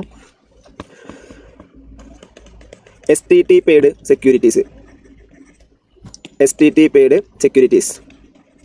സെക്യൂരിറ്റീസിന് short term capital gain ആണെങ്കിൽ എത്ര ശതമാനം? 15% ഫ്ലാറ്റ് അല്ലേ. ഇവിടെ 1 lakh എക്സംപ്റ്റ് ആണ്. Excess amount 10% flat. ഓക്കെ, പിന്നെ അതർന്ന് ഞാൻ പറയാൻ കാരണം എന്താ, ചില ഷെയറുകൾക്കൊക്കെ STT പേ ചെയ്തിട്ടുണ്ട്. അപ്പോൾ STT പേ ചെയ്യാത്ത ലിസ്റ്റഡ് ഷെയർസ്, ലിസ്റ്റഡ് സെക്യൂരിറ്റീസ്, പിന്നെ ഇക്വിറ്റി ഫണ്ട്, അതായത് mutual fund, zero coupon bond കേട്ടോ, ZCB എന്ന് ഞാൻ ഷോർട്ടാക്കി വിളിക്കാം, സീറോ കൂപ്പൺ ബോണ്ട്, ഇതിനൊക്കെ ഇവിടെ ആഫ്റ്റർ ഇൻഡെക്സേഷൻ, ലോങ് ടേം ആണെങ്കിൽ after indexation 20%, without indexation 10%. Okay, ഇവിടെ എന്താ സാധാ റൂളാണ്, സ്ലാബ് റേറ്റ്, എല്ലാത്തിനും സ്ലാബ് റേറ്റ്. ഓക്കെ, ഇനി ബാക്കിയുള്ളത് അതർ അസറ്റ്സ് എന്ന് പറയുമ്പോൾ എന്താ example, land, building, gold, paintings etcetera. Short term capital gain ആണെങ്കിൽ എന്താണ് സ്ലാബാണ്. ഇവിടെ ആണെങ്കിലോ 20% ഫ്ലാറ്റ്. അപ്പോൾ എന്ന് പറഞ്ഞാൽ ചുരുക്കം പറഞ്ഞാൽ എന്താണ്, ലോങ് ടേം ക്യാപിറ്റൽ ഗെയിൻ എല്ലാത്തിനും ഫ്ലാറ്റ് ആണ്, പക്ഷേ ഓരോന്നും റേറ്റ് വ്യത്യാസമുണ്ട് അല്ലേ. ലോങ് ടേം ക്യാപിറ്റൽ നിങ്ങൾ നോക്ക്, എല്ലാത്തിനും ഫ്ലാറ്റ് ആണ്. അപ്പോൾ ലാൻഡ്, ബിൽഡിംഗ് വിറ്റാലും ഫ്ലാറ്റ് ആണ് 20%, ഷെയർ വിറ്റാലും ഫ്ലാറ്റ് ആണ്, പക്ഷേ ആദ്യത്തെ 1 ലക്ഷം എക്സംപ്റ്റ് ആണ്, എക്സസ് എമൗണ്ട് 10% ടാക്സബിൾ ആണ്. ശരിയല്ലേ. പക്ഷേ നിങ്ങൾ ഷോർട്ട് ടേം നോക്ക്, ഷോർട്ട് ടേമിൽ ആകെ ഫ്ലാറ്റ് വരുന്നത് ഒരേ ഐറ്റം ഉള്ളൂ, ഏതാ STT പെയ്ഡ് ഷെയറുകൾ. STT പെയ്ഡ് ഷെയറുകൾ വിറ്റിട്ട് ഷോർട്ട് ടേം ക്യാപിറ്റൽ ഗെയിൻ ആണെന്നുണ്ടെങ്കിൽ അവിടെ 15% ഫ്ലാറ്റ് വരും. അതൊഴിച്ച് വേറെ ഏത് ഷോർട്ട് ടേം ക്യാപിറ്റൽ ഗെയിനും ഫ്ലാറ്റ് റേറ്റ് അല്ല, സ്ലാബ് റേറ്റ് ആണ്. നേരെ മറിച്ച് ലോങ് ടേം ക്യാപിറ്റൽ ഗെയിൻ ആണെന്നുണ്ടെങ്കിൽ അവിടെ സ്ലാബ് റേറ്റ് വരുന്നേ ഇല്ല. ഓക്കെ, എല്ലാത്തിനും ഫ്ലാറ്റ് റേറ്റ് ആണ്. അപ്പോൾ STT പെയ്ഡ് ഷെയറുകളാണെങ്കിൽ 10% ടാക്സ് ആണ്, പക്ഷേ ആദ്യത്തെ 1 ലക്ഷത്തിന് എക്സംപ്റ്റ് ആണ്. അപ്പോൾ 1 ലക്ഷത്തിന് മുകളിലെ എമൗണ്ട് 10% ടാക്സ് വരും. ഓക്കെ, ബാക്കിയുള്ള listed shares, listed securities, zero coupon bond, units of equity fund, അതായത് മ്യൂച്വൽ ഫണ്ട്, ഇതൊക്കെ ഇൻഡെക്സേഷൻ ബെനിഫിറ്റ് എടുക്കുന്നുണ്ടെങ്കിൽ 20% ടാക്സ് വരും. ഇൻഡെക്സേഷൻ ബെനിഫിറ്റ് എടുക്കുന്നില്ലെങ്കിൽ 10% ടാക്സ് വരും. ബാക്കിയുള്ള അസറ്റുകൾ, land, building, gold, paintings, sculptures, archaeological work, art work, ഈ ജ്വല്ലറി, ഇതിനൊക്കെ 20% ഫ്ലാറ്റ് റേറ്റ് വരും. ക്ലിയർ ആണോ? ഓക്കെ, അപ്പോൾ ഇതാണ് മെയിൻലി നമുക്ക് വരുന്ന ഫ്ലാറ്റ് റേറ്റ്സ്. ഓക്കെ, അപ്പോൾ ഒന്ന് വിന്നിങ്സ് ആണ് പറഞ്ഞത്, വിന്നിങ്സിന് ഫ്ലാറ്റ് ആയിട്ട് 30% ആണ് വരിക, ഓക്കെ, അതാണ് ഒന്നാമത്തെ നമ്മൾ ഫ്ലാറ്റ് റേറ്റ് നമ്മൾ പറഞ്ഞ കാര്യം. രണ്ടാമത് നമ്മൾ ഷോർട്ട് ടേം ക്യാപിറ്റൽ ഗെയിൻ വരുന്നു. ഷോർട്ട് ടേം ക്യാപിറ്റൽ ഗെയിൻ എല്ലാതും ഫ്ലാറ്റ് ആണെന്ന് വെച്ചാൽ അല്ല, ഏതിന് മാത്രമേ ഉള്ളൂ, short term capital gain STT paid ഷെയർക്ക് മാത്രമേ ഫ്ലാറ്റ് വരുള്ളൂ 15%. ലോങ് ടേം ക്യാപിറ്റൽ ഗെയിൻ ആണെങ്കിൽ എല്ലാതും ഫ്ലാറ്റ് ആണ്. STT പെയ്ഡ് ആണെങ്കിൽ 10% ആണ്, പക്ഷേ ആദ്യത്തെ 1 lakh എക്സംപ്റ്റ് ആണ്. Listed share, listed security, equity fund, zero coupon bond ഒക്കെ 10% വിത്തൗട്ട് ഇൻഡെക്സേഷൻ, 20% ആഫ്റ്റർ ഇൻഡെക്സേഷൻ. ബാക്കിയുള്ള അസറ്റുകൾക്കൊക്കെ 20%. ഓക്കെ, ക്ലിയർ അല്ലേ? ഇനി ഇതിൽ ഫ്ലാറ്റ് റേറ്റ് എന്ന് പറയാനുള്ള കൂട്ടത്തിൽ ഒരു സംഭവം കൂടി ഉണ്ട്. അപ്പോൾ അത് വല്ലാണ്ട് ഡീറ്റെയിൽ ഞാനിപ്പോൾ പറയുന്നില്ല, അത് നമുക്ക് ലാസ്റ്റ് നമ്മൾ ഡിസ്കസ് ചെയ്യുന്ന സംഭവമാണ്. അതായത് നമ്മൾ ചില ആൾക്കാർ ടാക്സ് ഒന്നും അടക്കില്ല, മനസ്സിലായില്ലേ? ടാക്സ് ഒന്നും നടക്കില്ല, അതായത് ടാക്സ് അടക്കാൻ കുറേ ഇൻകം ഉണ്ടാവും, അല്ലെങ്കിൽ കുറേ പൈസ കിട്ടിയിട്ടുണ്ടാവും, പക്ഷെ അവർ ടാക്സ് നടക്കില്ല. അത് പിന്നീട് ഗവൺമെന്റ് പിടിക്കും, മനസ്സിലാകും. ഓക്കെ, അങ്ങനെ ഗവൺമെന്റ് പിടിച്ചാൽ നമ്മൾ അത് എന്തും കാണില്ല കേട്ടോ. ഇപ്പോൾ ഇവിടെ ഫ്ലാറ്റ് റേറ്റ് അപ്ലിക്കബിൾ ആണ് ഇൻകം എന്നല്ല, അപ്പോൾ നമ്മൾ ബിസിനസ് ഇൻകം എന്ന് വിചാരിച്ചോ. ബിസിനസ് ഇൻകത്തിനൊക്കെ നോർമലി സ്ലാബ് തന്നെയാണ് അപ്ലിക്കബിൾ ആവുക, ഫ്ലാറ്റ് ഒന്നുമില്ല. ഫ്ലാറ്റ് ആകെ അപ്ലിക്കബിൾ കണ്ടില്ലേ? ഫ്ലാറ്റ് അപ്ലിക്കബിൾ ആകണം ആകെ എന്തിനാ? ഈ വിന്നിങ്സിനും പിന്നെ ക്യാപിറ്റൽ ഗെയിനുമാണ്. ബാക്കിയുള്ള incomes, salary income, house property income, business income, പിന്നെ ഷോർട്ട് ടേം ക്യാപിറ്റൽ ഗെയിൻ തന്നെ ഷെയറുകളല്ലാത്ത ബാക്കിയുള്ള ഇൻകം അല്ലേ, STT പേ ചെയ്യാത്ത ബാക്കിയുള്ളത്, അതേപോലെ ഇൻട്രസ്റ്റ്, ഡിവിഡൻഡ്, ഇതൊക്കെ എന്താ സാധാ സ്ലാബ് റേറ്റ് അപ്ലിക്കബിൾ ആകുന്ന ഇൻകംസ് ആണ്. പക്ഷേ ഇവരെന്ത് ചെയ്തില്ല, ആദ്യമേ ആ ഇൻകം ഏൺ ചെയ്ത വർഷത്തിൽ അവർ ഇൻകം ടാക്സ് അടച്ചില്ല. ആ വർഷത്തിൽ മാത്രമല്ല, പിന്നീടുള്ള ഒരു വർഷത്തിൽ അവർ അടച്ചില്ല. പക്ഷെ അത് ഗവൺമെന്റ് പിടിച്ചു, ഇൻകം ടാക്സ് ഡിപ്പാർട്ട്മെന്റ് അത് കണ്ടുപിടിച്ചു. അപ്പോൾ അങ്ങനെയാണെന്നുണ്ടെങ്കിൽ അങ്ങനെ കണ്ടുപിടിച്ച് കഴിഞ്ഞാൽ ആ കണ്ടുപിടിച്ച എമൗണ്ടുമേ 60% ടാക്സ് എടുക്കണം. ആ കണ്ടുപിടിച്ച എമൗണ്ടിന്റെ, അതായത് അവർ ഈ വർഷത്തിൽ ഇത്ര രൂപ ഇൻകം ഏൺ ചെയ്തിട്ടുണ്ട്, അതുമുള്ള ടാക്സ് ഒന്നും അടച്ചിട്ടില്ല എന്ന് ഗവൺമെന്റ് ഇൻകം ടാക്സ് ഡിപ്പാർട്ട്മെന്റ് കണ്ടുപിടിച്ച് കഴിഞ്ഞാൽ എത്രയാണോ ആ ഇൻകം അതിന്റെ 60% ടാക്സ് കൊടുക്കേണ്ടി വരും. അത് എന്ത് ഇൻകാണ്, ബിസിനസ് ഇൻകാണെങ്കിലും ശരി, മറ്റേത് ഇൻകാണെങ്കിലും ശരി, അതിന്റെ 60% ടാക്സ് കൊടുക്കേണ്ടി വരും. അപ്പോൾ അതാണ് അൺഎക്സ്പ്ലെയിൻഡ് മണി, അൺഎക്സ്പ്ലെയിൻഡ് ഇൻവെസ്റ്റ്മെന്റ്, അൺഎക്സ്പ്ലെയിൻഡ് എക്സ്പെൻഡിച്ചർ എന്നൊക്കെ പറയാം. എന്ന് പറഞ്ഞാൽ അതിനർത്ഥം ഡിക്ലെയർഡ് അല്ലാത്ത, എന്ന് പറഞ്ഞാൽ ഇൻകം ടാക്സ് ഒന്നും കൊടുക്കാത്ത, ഗവൺമെന്റിന് ടാക്സ് കൊടുക്കാത്ത ഇൻകംസ് അല്ലെങ്കിൽ അങ്ങനത്തെ ഇൻവെസ്റ്റ്മെന്റ്സ് കാര്യങ്ങളൊക്കെ income tax department find out ചെയ്താൽ അതിന്റെ 60% ടാക്സ് കൊടുക്കണം. ഓക്കെ, അപ്പോൾ ഇതാണ് ഫ്ലാറ്റ് റേറ്റ്. ഇതാണ് ഫ്ലാറ്റ് റേറ്റ്. ഇപ്പോൾ ഫ്ലാറ്റ് റേറ്റ് അപ്ലിക്കബിൾ ആകുന്നത് മെയിൻലി വിന്നിങ്സിനാണ്. അതേപോലെ തന്നെ capital gain short term capital gain ഒരെണ്ണത്തിന് മാത്രമല്ല, STT പെയ്ഡിന് മാത്രം. ലോങ് ടേം ക്യാപിറ്റൽ ഗെയിൻ എല്ലാതും ഫ്ലാറ്റ് റേറ്റ് ആണ്. പിന്നുള്ളത് ഈ അൺഎക്സ്പ്ലെയിൻഡ് മണി, അൺഎക്സ്പ്ലെയിൻഡ് ഇൻവെസ്റ്റ്മെന്റ്, അൺഎക്സ്പ്ലെയിൻഡ് എക്സ്പെൻഡിച്ചർ. അപ്പോൾ ഇതിനൊക്കെ 60% ഫ്ലാറ്റ് ടാക്സ് വരും. ക്ലിയർ ആണല്ലോ? ഓക്കെ, അപ്പോൾ ഇനി നമ്മൾ ചെയ്യാൻ പോകുന്ന കാര്യം, ഞാൻ എന്താ ചെയ്യാമെന്ന് വെച്ചാൽ, ഞാനൊരു ഒരു കുറച്ച് ഇൻകംസ് ഇവിടെ ഇങ്ങനെ എഴുതുന്നു.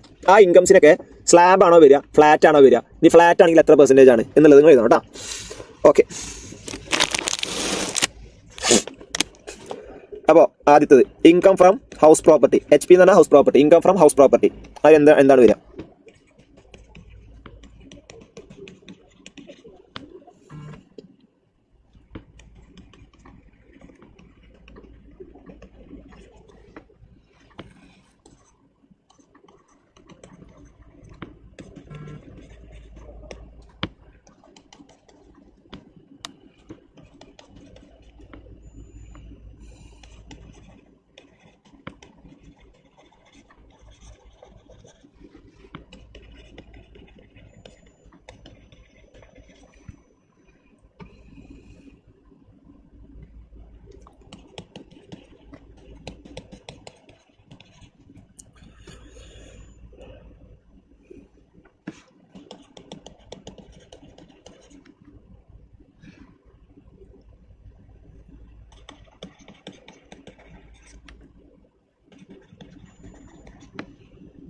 ഓക്കെ, അപ്പോൾ ഇത്രയും നമുക്ക് ഇൻകംസ് വന്നാൽ ഇതിനൊക്കെ എന്ത് ടാക്സ് വരിക, ഫ്ലാറ്റ് ആണോ സ്ലാബ് ആണോ എന്നുള്ളത് നിങ്ങൾ കണ്ടുപിടിക്കണം.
ഓക്കെ, അപ്പോൾ ഞാൻ എഴുതാം. അപ്പോൾ ഇൻകം ഫ്രം ഹൗസ് പ്രോപ്പർട്ടി ആണെങ്കിൽ നമ്മൾ ആദ്യം നോക്കേണ്ടത് ഇതിന് എന്താണ്, സ്ലാബ് ആപ്ലിക്കബിൾ ആകുന്നുണ്ടോ എന്നുള്ള നമ്മൾ നോക്കുക അല്ലേ. സോറി, ഫ്ലാറ്റ് ആപ്ലിക്കബിൾ ആയി വരുന്നുണ്ടോ. അപ്പോൾ ഇൻകം ഫ്രം ഹൗസ് പ്രോപ്പർട്ടി എന്നുള്ള സംഭവം നമ്മൾ എവിടെയും കണ്ടില്ലല്ലോ ഫ്ലാറ്റ് പഠിച്ചപ്പോൾ അല്ലേ എന്ന് പറഞ്ഞാൽ. അപ്പോൾ ഇതിനെന്താ വരിക, ഇതിന് സ്ലാബ് റേറ്റ് ആണ് ആപ്ലിക്കബിൾ ആവുക.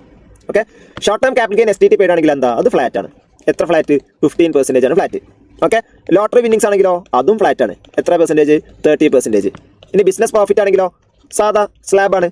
വെറും ഷോർട്ട് ടേം ക്യാപിറ്റൽ ഗെയിൻ ആണെങ്കിൽ സ്ലാബ് ആണ്. സ്ലാബ് മിസ്റ്റേക്ക് വരാൻ സാധ്യതയുള്ള സംഭവമാണ്, മാർക്കറ്റ് ആസ് ഇമ്പോർട്ടൻറ്റ്. ഓക്കെ, അപ്പോൾ വെറും ഷോർട്ട് ടേം ക്യാപിറ്റൽ ഗെയിൻ ആണെങ്കിൽ സ്ലാബ് ആണ്, ഫ്ലാറ്റ് അല്ല. കാരണം STT പെയ്ഡ് ആയിട്ടുള്ള ഷോർട്ട് ടേം ക്യാപിറ്റൽ ഗെയിൻ മാത്രമേ എന്ത് വരുള്ളൂ, ഫ്ലാറ്റ് വരുള്ളൂ. ഓക്കെ, അപ്പോൾ long term capital gain again വെറും ലോങ് ടേം ക്യാപിറ്റൽ ഗെയിൻ തന്നാൽ നിങ്ങൾ മനസ്സിലാക്കേണ്ടത് എന്താ, ഏതാണ് വെറും ലോങ് ടേം ക്യാപിറ്റൽ ഗെയിൻ നമ്മൾ തന്നാൽ ക്വസ്റ്റിൽ തന്നാൽ നമ്മൾ മനസ്സിലാക്കേണ്ടത് നോർമൽ ക്യാപിറ്റൽ ഗെയിൻ, അതായത് 20%. ഇതാണ് നോർമൽ ക്യാപിറ്റൽ ഗെയിൻ. ഓക്കെ, പ്രത്യേകമായിട്ടുള്ള ഏതെങ്കിലും ക്യാപിറ്റൽ ഗെയിൻ ആണെന്നുണ്ടെങ്കിൽ അത് അങ്ങനെ തന്നെ പറയും. അപ്പോൾ വെറും ലോങ് ടേം ക്യാപിറ്റൽ ഗെയിൻ തരികയാണെന്നുണ്ടെങ്കിൽ അതെന്താണ്, ഫ്ലാറ്റ് ആണ്. എത്ര percentage? 20%. Online money games winnings ആണ്, ഇപ്പോൾ ഫ്ലാറ്റ് ആണ്. എത്ര? 30%. ഇൻട്രസ്റ്റ് ഇൻകം എവിടെയും ഒന്നും കണ്ടില്ല, അപ്പോൾ അതിൻ്റെ അർത്ഥം സ്ലാബ് ആണ്, ഫ്ലാറ്റിൽ വരുന്നില്ല.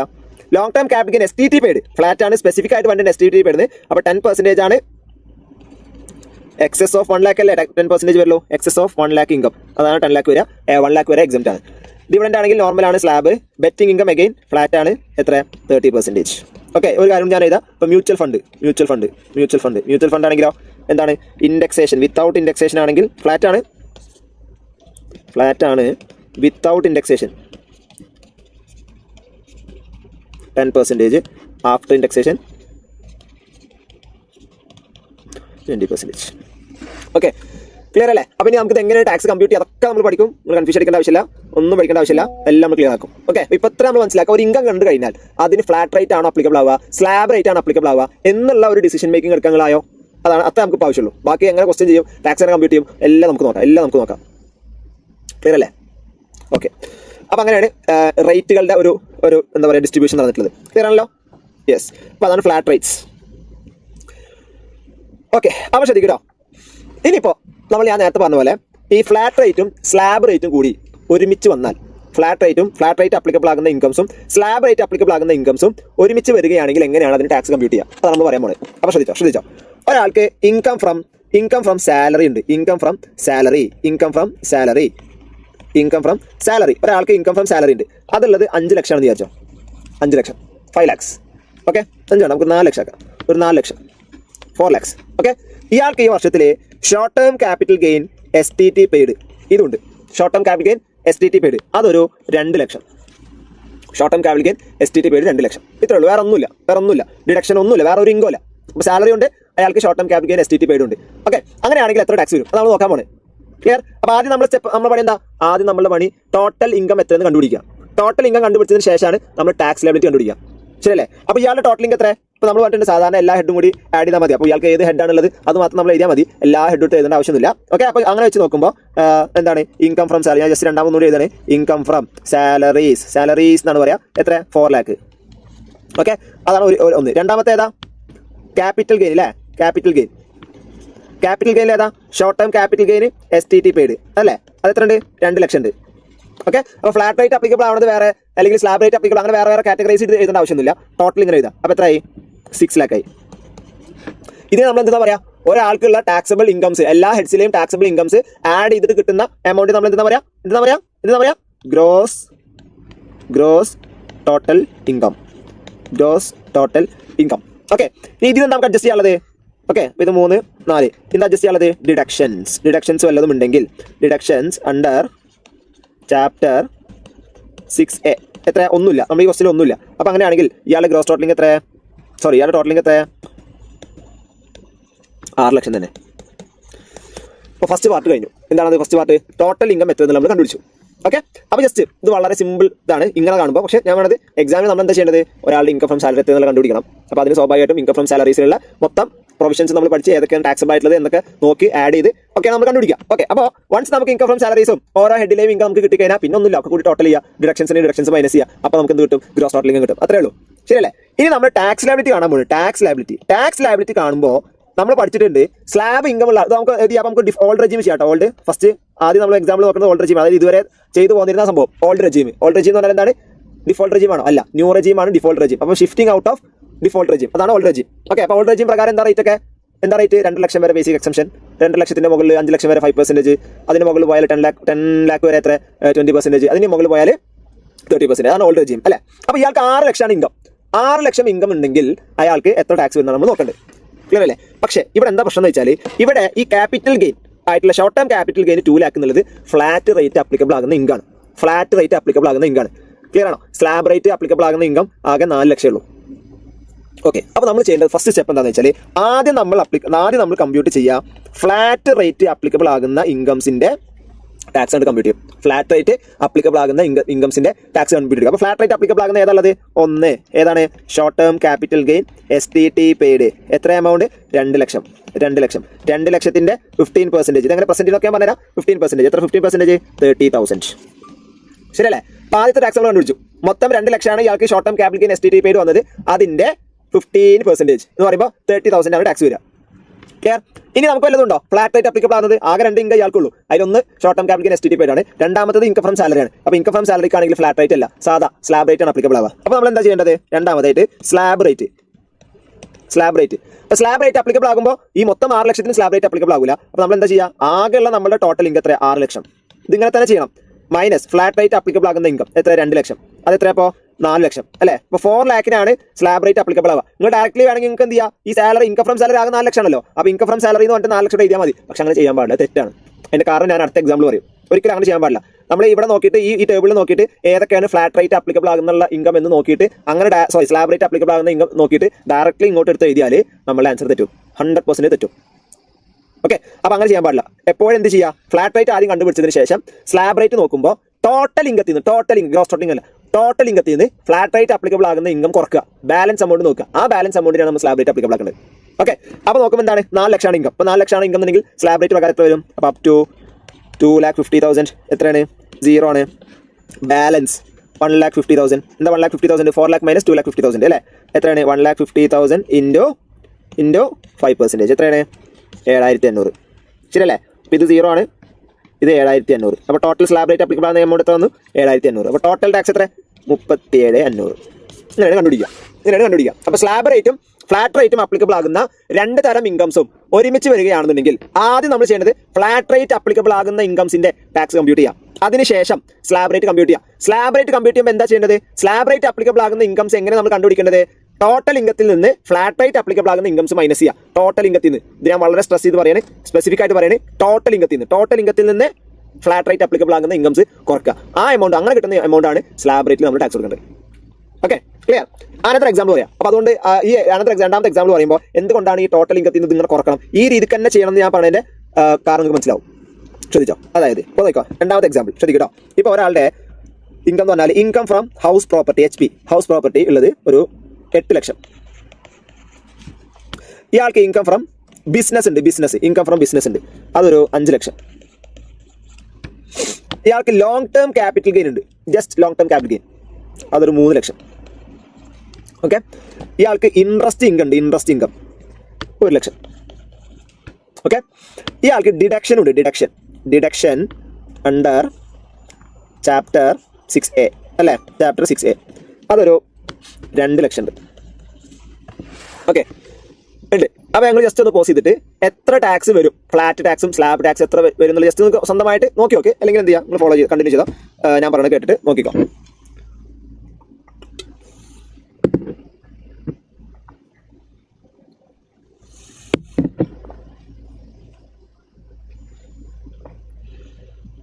ഓക്കെ, അപ്പോൾ ഏതൊരു ക്വസ്റ്റ്യനും എങ്ങനെയാണ് പ്രസന്റ് ചെയ്യുന്നത് കൂടി ഞാൻ പറയാം. വളരെ ഇമ്പോർട്ടൻ്റ് ആയിട്ടുള്ള സംഭവമാണ്. അതായത് ഇങ്ങനെ സംഭവം വന്നു കഴിഞ്ഞാൽ നമ്മൾ ഫസ്റ്റ് എപ്പോഴും നമ്മൾ ഹെഡിങ് കൊടുക്കണം. മനസ്സിലായി? എപ്പോഴും നമ്മൾ ഹെഡിങ് കൊടുക്കണം, വളരെ ഇമ്പോർട്ടൻ്റ് ആണ്. അപ്പോൾ അതുകൊണ്ട് നമ്മൾ 2 കാര്യങ്ങളാണ് ചെയ്യാൻ പോകുന്നത്. ടോട്ടൽ ഇൻകം കണ്ടുപിടിക്കുക, അതുപോലെ തന്നെ ടാക്സ് ലയബിലിറ്റി കണ്ടുപിടിക്കുക അല്ലേ. അപ്പോൾ നമ്മൾ ഫസ്റ്റ് ചെയ്ത computation of total income. Okay, എന്നിട്ട് നമ്മൾ എഴുതേണ്ടത് പെർട്ടിക്കുലേഴ്സ് എമൗണ്ട് കോളം. ഇത് വളരെ ഇമ്പോർട്ടൻ്റ് ആണ്. ഇത് നിങ്ങൾ ചെയ്യുമ്പോൾ ശ്രദ്ധിക്കേണ്ട വളരെ പ്രധാനപ്പെട്ട സംഭവം എന്താണെന്ന് വെച്ചാൽ, ഇപ്പോൾ ഇത് മാർജിനാന്ന് വിചാരിച്ചോ, ഇത് മാർജിനാണ്. ഓക്കെ, പറഞ്ഞോ, കുഴപ്പമില്ല. ഇത് എഴുതുമ്പോൾ നിങ്ങൾ എന്താ ശ്രദ്ധിക്കുക വെച്ചാൽ, ഒരു മാർജിൻ ആണെന്നുണ്ടെങ്കിൽ നിങ്ങൾ എപ്പോഴും 2 അറ്റത്തേക്കായിട്ട് എഴുതണം, എപ്പോഴും 2 സൈഡിലേക്കായിട്ട് എഴുതണം. ഓക്കെ, എമൗണ്ട് ഇവിടെ, പെർട്ടിക്കുലേഴ്സ് ഇവിടെ. അപ്പോൾ ആണെങ്കിൽ ഒരു ബാങ്ക് കൂടി ഉണ്ട്. ഞാൻ ഉദ്ദേശം എന്താ വെച്ചാൽ, ഇപ്പോൾ ചില ആൾക്കാർ ഇങ്ങനെ എഴുതും. അപ്പോൾ നോക്കോ, ഇതിൽ നോക്കോട്ടോ. അപ്പോൾ ഇൻകം ഫ്രം ഹൗസ് പ്രോപ്പർട്ടി, ഇതൊക്കെ ഫുൾ ആക്കി തന്നെ ഇൻകം ഫ്രം ഹൗസ് പ്രോപ്പർട്ടി. ചില ആൾക്കാർ ഇങ്ങനെ എഴുതും, ഇങ്ങനെ എഴുതാൻ പാടില്ല. ഇപ്പോൾ ഇൻകം ഫ്രം ഹൗസ് പ്രോപ്പർട്ടി പിന്നെ എത്ര 8 ലക്ഷം ഇങ്ങനെ എഴുതും, 8 ലക്ഷം. ഇൻകം ഫ്രം ബിസിനസ് 5 ലക്ഷം. പിന്നെന്താ, ലോങ് ടേം ക്യാപിറ്റൽ ഗെയിന് 3 ലക്ഷം. ഓക്കെ, പിന്നെ ഇൻട്രസ്റ്റ് എത്ര? 1 ലക്ഷം. ഓക്കെ, ഇങ്ങനെയൊക്കെ എഴുതിയിട്ടാണ് ടോട്ടൽ ചെയ്യും. ഇപ്പോൾ എത്ര? 8 5 13 13 4 17 ലക്ഷം. മനസ്സിലായി? അതായത് മാർജിൻ എവിടെ കിടക്കണേ? ഇവിടെ കിടക്കണേ. ഇതാണ് ഒരു പേജ്, എന്നിട്ട് ഇങ്ങനെ എഴുതും. അപ്പോൾ നമ്മൾ നോക്കിയാൽ ഇവിടെ ഇങ്ങനെ, ഇതാണ് ഇപ്പോൾ മാർജിൻ. ഇങ്ങനെ വരണ്ടേ, ഇങ്ങനെ വരരുത് ഒരിക്കലും. ഈ നടുക്കും തോന്നിയ പോലെ അവിടെ ഇവിടെ കൊണ്ടുവരരുത്. മനസ്സിലായോ? അപ്പോൾ അതിന് കാര്യങ്ങൾ ചെയ്യേണ്ടത് എന്താ? ചെയ്യേണ്ടത് ഇങ്ങനെ 2 അറ്റത്തേക്കാക്കി എഴുതാം. ഓക്കെ, അപ്പോൾ ഇൻകം ഫ്രം ഹൗസ് പ്രോപ്പർട്ടി അത് ഫുള്ളാക്കി എഴുതാം. അപ്പോൾ income from house property, income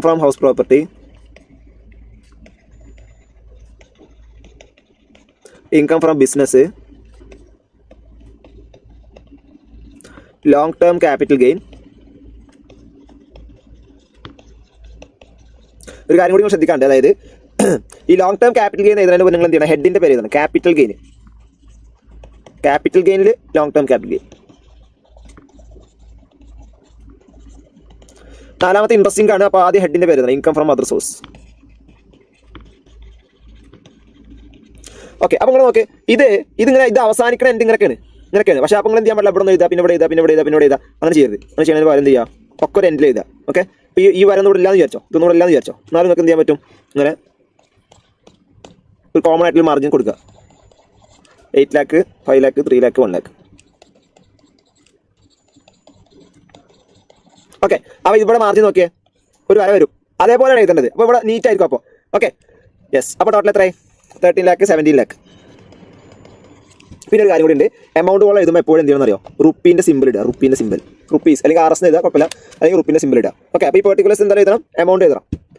ഈ ഹെഡിങ് വളരെ ഇമ്പോർട്ടൻ്റ് ആണ്. Computation of total income. അപ്പോൾ ഏതൊരു ആൻസർ നിങ്ങൾ തിയറി ക്വസ്റ്റ്യൻ ആണെന്ന് വിചാരിച്ചോ, തിയറി ക്വസ്റ്റ്യൻ ആണെന്നുണ്ടെങ്കിലും അതിൻ്റെ ആൻസർ എഴുതി തുടങ്ങുമ്പോൾ നിങ്ങൾ ഹെഡിങ് കൊടുക്കണം. കമ്പ്യൂട്ടേഷൻ ഓഫ് ടോട്ടൽ ഇൻകം കൊണ്ട് ഹെഡിങ് കൊടുക്കണം. മീൻസ് എന്താണോ ആ ക്വസ്റ്റിൻ്റെ ആൻസർ അതിനനുസരിച്ച് ഹെഡിങ് കൊടുക്കണം. ഓക്കെ, ഇനി നമുക്ക് എന്താ ചെയ്യാനുള്ളത്? ഈ 17 lakh നമ്മൾ എന്താ പറയുക? ജസ്റ്റ് കളറൊക്കെ മാറ്റിയത് നിങ്ങൾക്ക് ഒരു അണ്ടർസ്റ്റാൻഡിങ് വേണ്ടിയിട്ടാണ്. ഗ്രോസ് ടോട്ടൽ ഇൻകം അല്ലേ? Gross total income. ഇനി ഇതിനുള്ള അടുത്ത സ്റ്റെപ്പ് എന്താ? ബെറ്റർ ഞാൻ നേരത്തെ പോലെ എന്ത് ചെയ്യുക? ഒന്നാലെ ABCD ഇടുക. ഓക്കെ, ഒന്നാലെ ABCD ഇടുക. അതല്ലെങ്കിൽ 1 2 3 4 5 6 ഇടുക. അതല്ലെങ്കിൽ ഈ 1 2 3 ഇടുക. ഈ 1 2 3 4 5 6 ഇങ്ങനെ ഇടുക. ഒരിക്കലും എന്ത് ചെയ്യരുത്? ബുള്ളറ്റ് പോയിന്റ്സ് ഇടുക. ഈ ബുള്ളറ്റ് പോയിന്റ്സ് ഇങ്ങനെ ബുള്ളറ്റ് പോയിന്റ്സ് ഇടുക. ഇതൊന്നും ചെയ്യാൻ പാടില്ല കേട്ടോ. അപ്പോൾ ഇതൊന്നും ചെയ്യാൻ പാടില്ല. ഇതൊക്കെ തെറ്റാണ്. നിങ്ങൾ ആൻസറിന് പ്രസന്റ് ചെയ്യരുത്. പ്രസന്റ് ചെയ്യുമ്പോൾ ഒന്നാലെ ABCD ഇടുക, അല്ലെങ്കിൽ 1 2 3 4 5 ഇടുക, അല്ലെങ്കിൽ മറ്റേ ടൈപ്പ് ഇറ്റാലിക്ക് എന്താ പറയുക? അതിടുക. ഓക്കെ, അപ്പോൾ ഞാൻ തൽക്കാലം 1 2 3 ഇടണേ. അതിവിടെ ഇടുന്നോട്ടെ. ഞാൻ ഇവിടെ 1 2 3 ഇടണേ. 1 2 3 4 5 6 7. അപ്പോൾ മൈനസ് ചെയ്യേണ്ട എന്താ? Deduction under chapter 6A. എത്ര എമൗണ്ട്? 2 lakh അല്ലേ? 2 lakh. മൈനസ് ഫിഗർ ആകുമ്പോൾ ഒന്നാലെ ഇവിടെ മൈനസ് എഴുതണം. അതല്ലെങ്കിൽ നിങ്ങൾ എന്ത് ചെയ്യണം? ലെസ് എഴുതണം. ലെസ് കേട്ടോ. ഒന്നാലെ മൈനസ് ഇടുക, അല്ലെങ്കിൽ ലെസ് എഴുതാം കേട്ടോ. ഏതെങ്കിലും ഒന്ന് ചെയ്യണം. ഓക്കെ, എന്നിട്ട് ഇവിടെ ബ്രാക്കറ്റും കൊടുക്കണം. ഇവിടെ ബ്രാക്കറ്റ്, ഈ ബ്രാക്കറ്റ് കൊടുക്കുക. ഓക്കെ, അപ്പോൾ 15 lakh ആണ് നമുക്ക് ടോട്ടൽ ഇൻകം വരിക. Total income.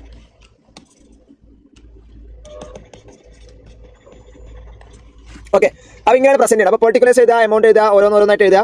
Gross total income അത് ടോട്ടൽ ചെയ്യുക, മൈനസ് ഇട്ടിട്ട് ഡിഡക്ഷൻ എഴുതുക, എന്നിട്ട് ടോട്ടൽ ഇൻകം. ഓക്കെ, അപ്പോൾ ഇതാണ് നമ്മുടെ. അപ്പോൾ നമ്മൾ ഹെഡിങ് കൊടുത്തിട്ടുണ്ട്. എന്താ heading? Computation of total income. ഇതാണ് നമ്മുടെ first part of the answer. Okay, ഇനി രണ്ടാമത്തെ പാർട്ട് എന്താ? ടാക്സ് ലയബിലിറ്റി ആണ്. അപ്പോൾ computation of tax liability. Okay, അപ്പോൾ അതിൽ നമ്മൾ ആദ്യം എന്താ ചെയ്യുക? ഒന്ന്, ഫ്ലാറ്റ് റേറ്റ്. അപ്പോൾ ഫ്ലാറ്റ് റേറ്റ് അപ്ലിക്കബിൾ ആകുന്ന ഏത് ഇൻകം ആണ് ഇതിലുള്ളത്? ഫ്ലാറ്റ് റേറ്റ് അപ്ലിക്കബിൾ ആകുന്ന ഇൻകം ഏതാണെന്ന് വെച്ചാൽ ലോങ് ടേം ക്യാപിറ്റൽ ഗെയിൻ ആണ് ഇതിലുള്ളത് അല്ലേ? ലോങ് ടേം ക്യാപിറ്റൽ ഗെയിൻ ആണ് നമുക്ക് ഫ്ലാറ്റ് റേറ്റ് ആയിട്ട് അപ്ലിക്കബിൾ ആവുന്നത്. ശരിയല്ലേ? അപ്പോൾ നമ്മൾ എന്ത് ചെയ്യണം? ആദ്യത്തത് ഇതിൽ വേണമെങ്കിൽ ഇവിടെ താഴേക്ക് എഴുതാണെങ്കിൽ ഒരെണ്ണൊക്കെ ഉള്ളതെങ്കിൽ ജസ്റ്റ് ഹൈഫൺ ഇട്ട് എഴുതിയാൽ മതി, കുഴപ്പമില്ല. അപ്പോൾ അങ്ങനെ ഏറ്റിട്ട് എഴുതാണ് long term capital gain.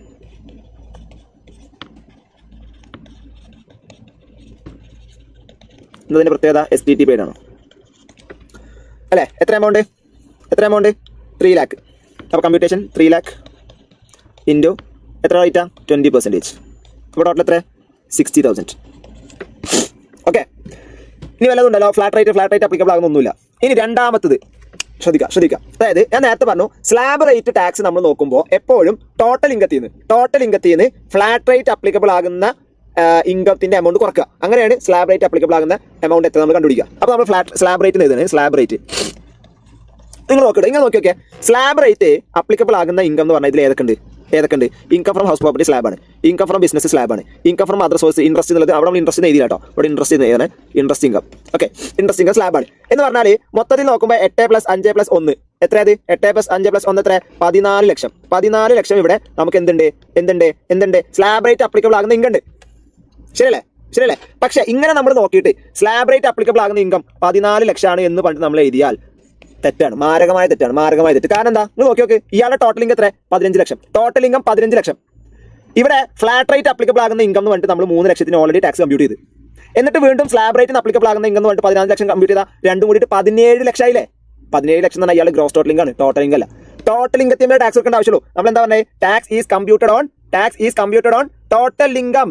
Tax is computed on total income അല്ലേ? ടോട്ടൽ ഇൻകത്തിന് നമ്മൾ ടാക്സ് നോക്കേണ്ടത്, ഗ്രോസ് ടോട്ടൽ ഇൻകത്തിമല്ല. അപ്പോൾ എങ്ങനെയാണ് ഇവിടെ ഗ്രോസ് ടോട്ടൽ ഇൻകം വ്യത്യാസപ്പെട്ടത്? ഇവിടെ ഡിഡക്ഷൻ ഉണ്ട് ഇയാൾക്ക് 2 ലക്ഷം. ഈ ഡിഡക്ഷൻ ഉണ്ടായത് കൊണ്ട് ഇയാളുടെ ടോട്ടൽ ഇൻകം 15 ലാഖായിട്ട് കുറഞ്ഞതാണ്. ശരിയല്ലേ? അപ്പോൾ അതുകൊണ്ട് നിങ്ങൾ ശ്രദ്ധിക്കുക, ഡിഡക്ഷൻ എന്ന് പറഞ്ഞാൽ എന്താ? നമ്മളുടെ ഇൻകത്തിൽ നിന്ന് നമുക്ക് കുറഞ്ഞു കിട്ടുന്ന കുറച്ച് സംഭവങ്ങളാണ് ഈ ഡിഡക്ഷൻ. നമ്മളുടെ ഇൻകം കുറക്കാനുള്ള ചില ഉപാധികളാണ് ഡിഡക്ഷൻസ് എന്ന് പറഞ്ഞാൽ, അല്ലേ? നമ്മളുടെ ഇൻകം കുറക്കാനുള്ളത് നമ്മുടെ ടാക്സ് അതുകൊണ്ട് കുറക്കാൻ പറ്റും, അല്ലേ? അപ്പോൾ പിന്നെ നമ്മൾ ഇങ്ങനെ ചെയ്യേണ്ട കാര്യമില്ലല്ലോ. അപ്പോൾ അതുകൊണ്ട് നമ്മൾ ചെയ്യേണ്ട കാര്യം എന്താണെന്ന് വെച്ചാൽ സ്ലാബ് റേറ്റ് ഞാൻ ഈ വെട്ടുവിടെ തന്നെ ഇടുന്നത് നിങ്ങൾക്ക് മനസ്സിലാൻ വേണ്ടിയിട്ട്. ഈ സ്ലാബ് റേറ്റ് നമ്മൾ ചെയ്യേണ്ട കാര്യം എന്താണെന്ന് വെച്ചാൽ നമ്മളുടെ ടോട്ടൽ ഇൻകം എത്ര? 15 ലാഖ് കേട്ടോ. ഇത് ഇവിടെയാണ് വരുന്നത്. ശരി, 15 ലാഖ്. ഈ 15 ലാഖിൽ നിന്ന് മൈനസ് ഓൾറെഡി നമ്മൾ ലോങ് ടേം ക്യാപിറ്റൽ ഗെയിൻ ആയിട്ട് ഫ്ലാറ്റ് റേറ്റ് ടാക്സ് എടുത്തത് 3 ലക്ഷം, 3 ലാഖ്. അപ്പോൾ ഇനി ബാക്കി എത്ര ഉണ്ട്? ബാലൻസ് എത്ര ഉണ്ട്? 12 ലക്ഷം. ഈ 12 ലക്ഷത്തിനെ നമ്മൾ എന്ത് ചെയ്യേണ്ട ആവശ്യമുള്ളൂ? സ്ലാബ് റേറ്റ് ടാക്സ് നോക്കേണ്ട ആവശ്യമുള്ളൂ. 14 ലക്ഷത്തിൽ നോക്കേണ്ട ആവശ്യമില്ല. ശരിയല്ലേ? കാരണം എന്താ? നമുക്ക് ഡിഡക്ഷൻ വന്നിട്ടുണ്ടല്ലോ. ആ ഡിഡക്ഷന്റെ ആനുകൂല്യം നമുക്ക് കിട്ടണ്ടേ, അല്ലേ? അപ്പോൾ ആ ആനുകൂല്യം നമ്മൾ എവിടെ നിന്ന് എടുക്കുന്നത്? സ്ലാബ് റേറ്റ് അപ്ലിക്കബിൾ ആകുന്ന ഇൻകത്തിൽ നിന്നാണ് എടുക്കുന്നത്. ഓക്കെ, അപ്പോൾ ഫ്ലാറ്റ് റേറ്റിന്റെ അഗേൻസ്റ്റ് നമ്മൾ ഡിഡക്ഷൻ എടുക്കാൻ പാടില്ല.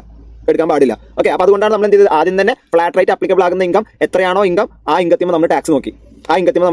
എന്നിട്ട് സ്ലാബ് റേറ്റ് നോക്കുമ്പോൾ നമ്മൾ എന്താ ചെയ്തത്? ഇനി ടോട്ടൽ ഇൻകത്തിൽ ബാക്കി എത്ര ഉള്ളത് അതുമ്മലാണ് നമ്മൾ ടാക്സ് നോക്കുക. അപ്പോൾ ആകെ 15 ലക്ഷത്തിൽ 3 ലക്ഷം ഫ്ലാറ്റ് റേറ്റ് അപ്ലിക്കബിൾ ആകുന്ന ഇൻകാണ്. അപ്പോൾ ആ 3 ലക്ഷം കുറച്ചിട്ട് ബാലൻസ് 12 ലാക്കുമ്പോഴാണ് നമ്മൾ സ്ലാബ് റേറ്റ് അപ്ലിക്കബിൾ ആക്കുക. അപ്പോൾ സ്ലാബ് റേറ്റ് പ്രകാരം നമുക്ക് കമ്പ്യൂട്ട് ചെയ്യാം. എന്താണ്? Up to 2.5 lakh. നില്ലല്ലേ? 0. ഇപ്പോൾ 0 ആണ്. Okay, next 2.5 lakh. എത്രയാണ് കമ്പ്യൂട്ടേഷൻ? 2.5 ലാക്ക് ഇൻറ്റു 5%, 12,500, അല്ലേ? Next 5 lakh into 20%, 1 lakh. ബാലൻസിന് എത്ര ഉണ്ട്? 12 ലക്ഷം അല്ലേ? 2 ലാക്കാണ് ബാക്കിയുള്ളത്. അപ്പോൾ 2 ലാക്ക് ഇൻറ്റു 30%, അപ്പോൾ എത്ര ഉണ്ട്? 60,000. അപ്പോൾ ടോട്ടൽ സ്ലാബ് റേറ്റ് അപ്ലിക്കബിൾ ആകുന്ന ഇൻകംസ് എത്ര? 12,500, 1,60,000. ഇതിന് ടോട്ടൽ എന്ത് ചെയ്യുക? ഇങ്ങോട്ട് എടുത്ത് എഴുതാം. അപ്പോൾ എത്രയായി?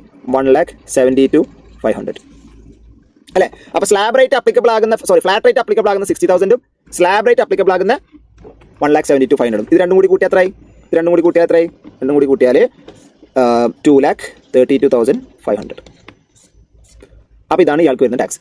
കഴിഞ്ഞിട്ടില്ല കേട്ടോ, നമ്മൾ ഇടയിലെത്തിയിട്ടുള്ളൂ. ഇതിന്റെ ബാക്കി നമുക്ക് പറയാനുണ്ട്. അപ്പോൾ ഫ്ലാറ്റ് റേറ്റും സ്ലാബ് റേറ്റും ഒരുമിച്ച് വന്നാൽ എങ്ങനെ ടാക്സ് കമ്പ്യൂട്ട് ചെയ്യും എന്നതാണ് ഇപ്പോൾ നമ്മൾ നോക്കിയത്. ഫ്ലാറ്റ് റേറ്റും സ്ലാബ് റേറ്റും ഒരുമിച്ച് വന്നാൽ ഫ്ലാറ്റ് റേറ്റ് അപ്ലിക്കബിൾ ആകുന്ന ഇൻകംസും സ്ലാബ് റേറ്റ് അപ്ലിക്കബിൾ ആകുന്ന ഇൻകംസും ഒരുമിച്ച് വന്നു കഴിഞ്ഞാൽ എങ്ങനെയാണ് നമ്മൾ ടാക്സ് കമ്പ്യൂട്ട് ചെയ്യുക? അതാണ് ഇപ്പോൾ നമ്മൾ ഫൈൻഡ് ഔട്ട് ചെയ്തത്.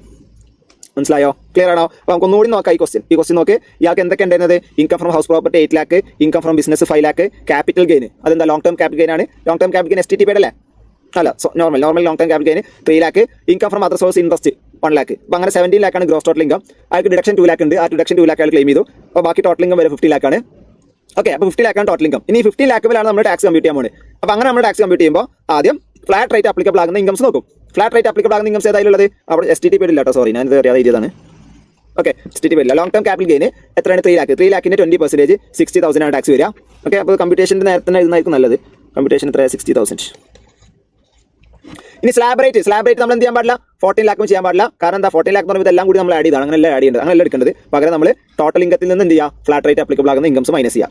ഓക്കെ, അപ്പോൾ 12 ലാക്കാണ് ഇൻകം വരിക. ആ 12 ലാക്കുമേ സ്ലാബ് വെച്ച് നമ്മൾ ടാക്സ് ചെയ്യുമ്പോൾ 1,72,500. നിങ്ങൾ നോക്ക്, ഇവിടെ നോക്ക്. ഇവിടെ എന്ത് വരണം? ഈ പ്രസന്റ് ചെയ്യുമ്പോൾ ഇത് ഇതേപോലെ ഒരു മാർജിൻ പോലെ വരണം. നമ്മളൊന്നും വേറെ ഒന്നും വരച്ചിട്ടില്ല, പക്ഷെ എന്നാലും നമ്മുടെ പ്രസന്റേഷനിൽ അങ്ങനെയാണ് വരുന്നത്.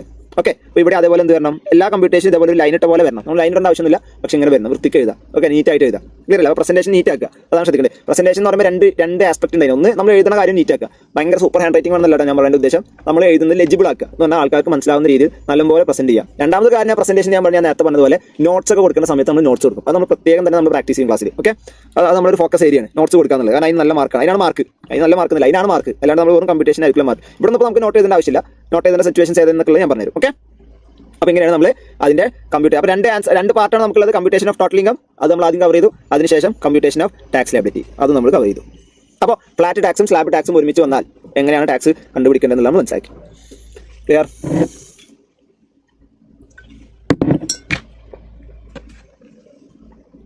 ഓക്കെ, അപ്പോൾ ഇനി നമ്മളിതിൻ്റെ കണ്ടിന്യൂഷൻ എടുക്കാൻ പോകുന്നത്. അതായത് ഇപ്പോൾ നമ്മൾ ടോട്ടൽ ഇൻകം കണ്ടുപിടിച്ചിട്ട് ഫ്ലാറ്റ് ടാക്സും സ്ലാബ് ടാക്സും, അതായത് ഫ്ലാറ്റ് റേറ്റ് ഉപയോഗിച്ചുള്ള ടാക്സും സ്ലാബ് റേറ്റ് ഉപയോഗിച്ചുള്ള ടാക്സും നമ്മൾ കണ്ടുപിടിച്ചു. ഓക്കെ, ഇനി എങ്ങനെയാണ് ഇതിൻ്റെ ബാക്കി കണ്ടിന്യൂഷൻ അത് നമ്മൾ എടുക്കാൻ പോകുന്നത്. ശ്രദ്ധിച്ചോ. ശരിക്കും പറയുമ്പോൾ ഇപ്പോൾ നിങ്ങൾ സ്ക്രീനിൽ കാണുന്ന ഈ സ്റ്റേറ്റ്മെന്റിന്റെ ബാക്കിയാണ് കേട്ടോ. അത് ബാക്കിയാണ് കമ്പ്യൂട്ടേഷൻ ഓഫ് ടോട്ടൽ ഇൻകം എന്നുള്ള ടോട്ടൽ സ്റ്റേറ്റ്മെന്റിന്റെ ബാക്കിയാണ്. ഓക്കെ, ശരിക്കും ടോട്ടൽ ഇൻകം ടാക്സ് ലയബിലിറ്റി എന്നാണ് വേണ്ടത്. ഓക്കെ, അപ്പോൾ നമ്മളിപ്പോൾ എവിടെയാണ് എത്തി നിൽക്കുന്നത്? നമ്മൾ ശ്രദ്ധിക്കുക. ഞാൻ മുന്നത്തെ സ്ലൈഡ് ഒന്നുകൂടി കാണിച്ചു തരാം. നമ്മളിവിടെ ഉണ്ടായിരുന്നത് അല്ലേ? ഇവിടെ ഉണ്ടായിരുന്നത്. അതായത് നമ്മൾ ടോട്ടൽ ഇൻകം കണ്ടുപിടിച്ചു, ടോട്ടൽ ഇൻകത്തിന് നമ്മൾ ടാക്സ് കണ്ടുപിടിക്കാന്ന് പറഞ്ഞു. എന്നിട്ട് ടാക്സ് കണ്ടുപിടിക്കുന്നുണ്ടെങ്കിൽ നമുക്ക് എന്ത് വേണം? ടാക്സിന്റെ റേറ്റ് വേണം. എങ്ങനെ റേറ്റ്? രണ്ട് രീതിയിലാണ് റേറ്റ്. സ്ലാബ് റേറ്റ് ഉണ്ട്, ഫ്ലാറ്റ് റേറ്റ് ഉണ്ട്. അപ്പോൾ സ്ലാബ് റേറ്റ് അപ്ലിക്കബിൾ ആകുന്നത് എങ്ങനെയായിരിക്കും? ടാക്സ് കമ്പ്യൂട്ടേഷൻ ഒക്കെ നമ്മൾ പഠിച്ചു. അതേപോലെ തന്നെ ഫ്ലാറ്റ് റേറ്റ് അപ്ലിക്കബിൾ ആകുന്നത് ഏതൊക്കെ ഇൻകംസിനാണ് എന്നുള്ളതും നമ്മൾ പഠിച്ചു. അങ്ങനെ ഒരാൾക്ക് ഉണ്ടാകുന്ന ഇൻകത്തിന്മേ ടോട്ടൽ ഫ്ലാറ്റ് റേറ്റും സ്ലാബ് റേറ്റും ഒക്കെ ഉപയോഗിച്ചിട്ട് എങ്ങനെയാണ് ടാക്സ് കണ്ടുപിടിക്കുക എന്നുള്ളത് നമ്മൾ പഠിച്ചു.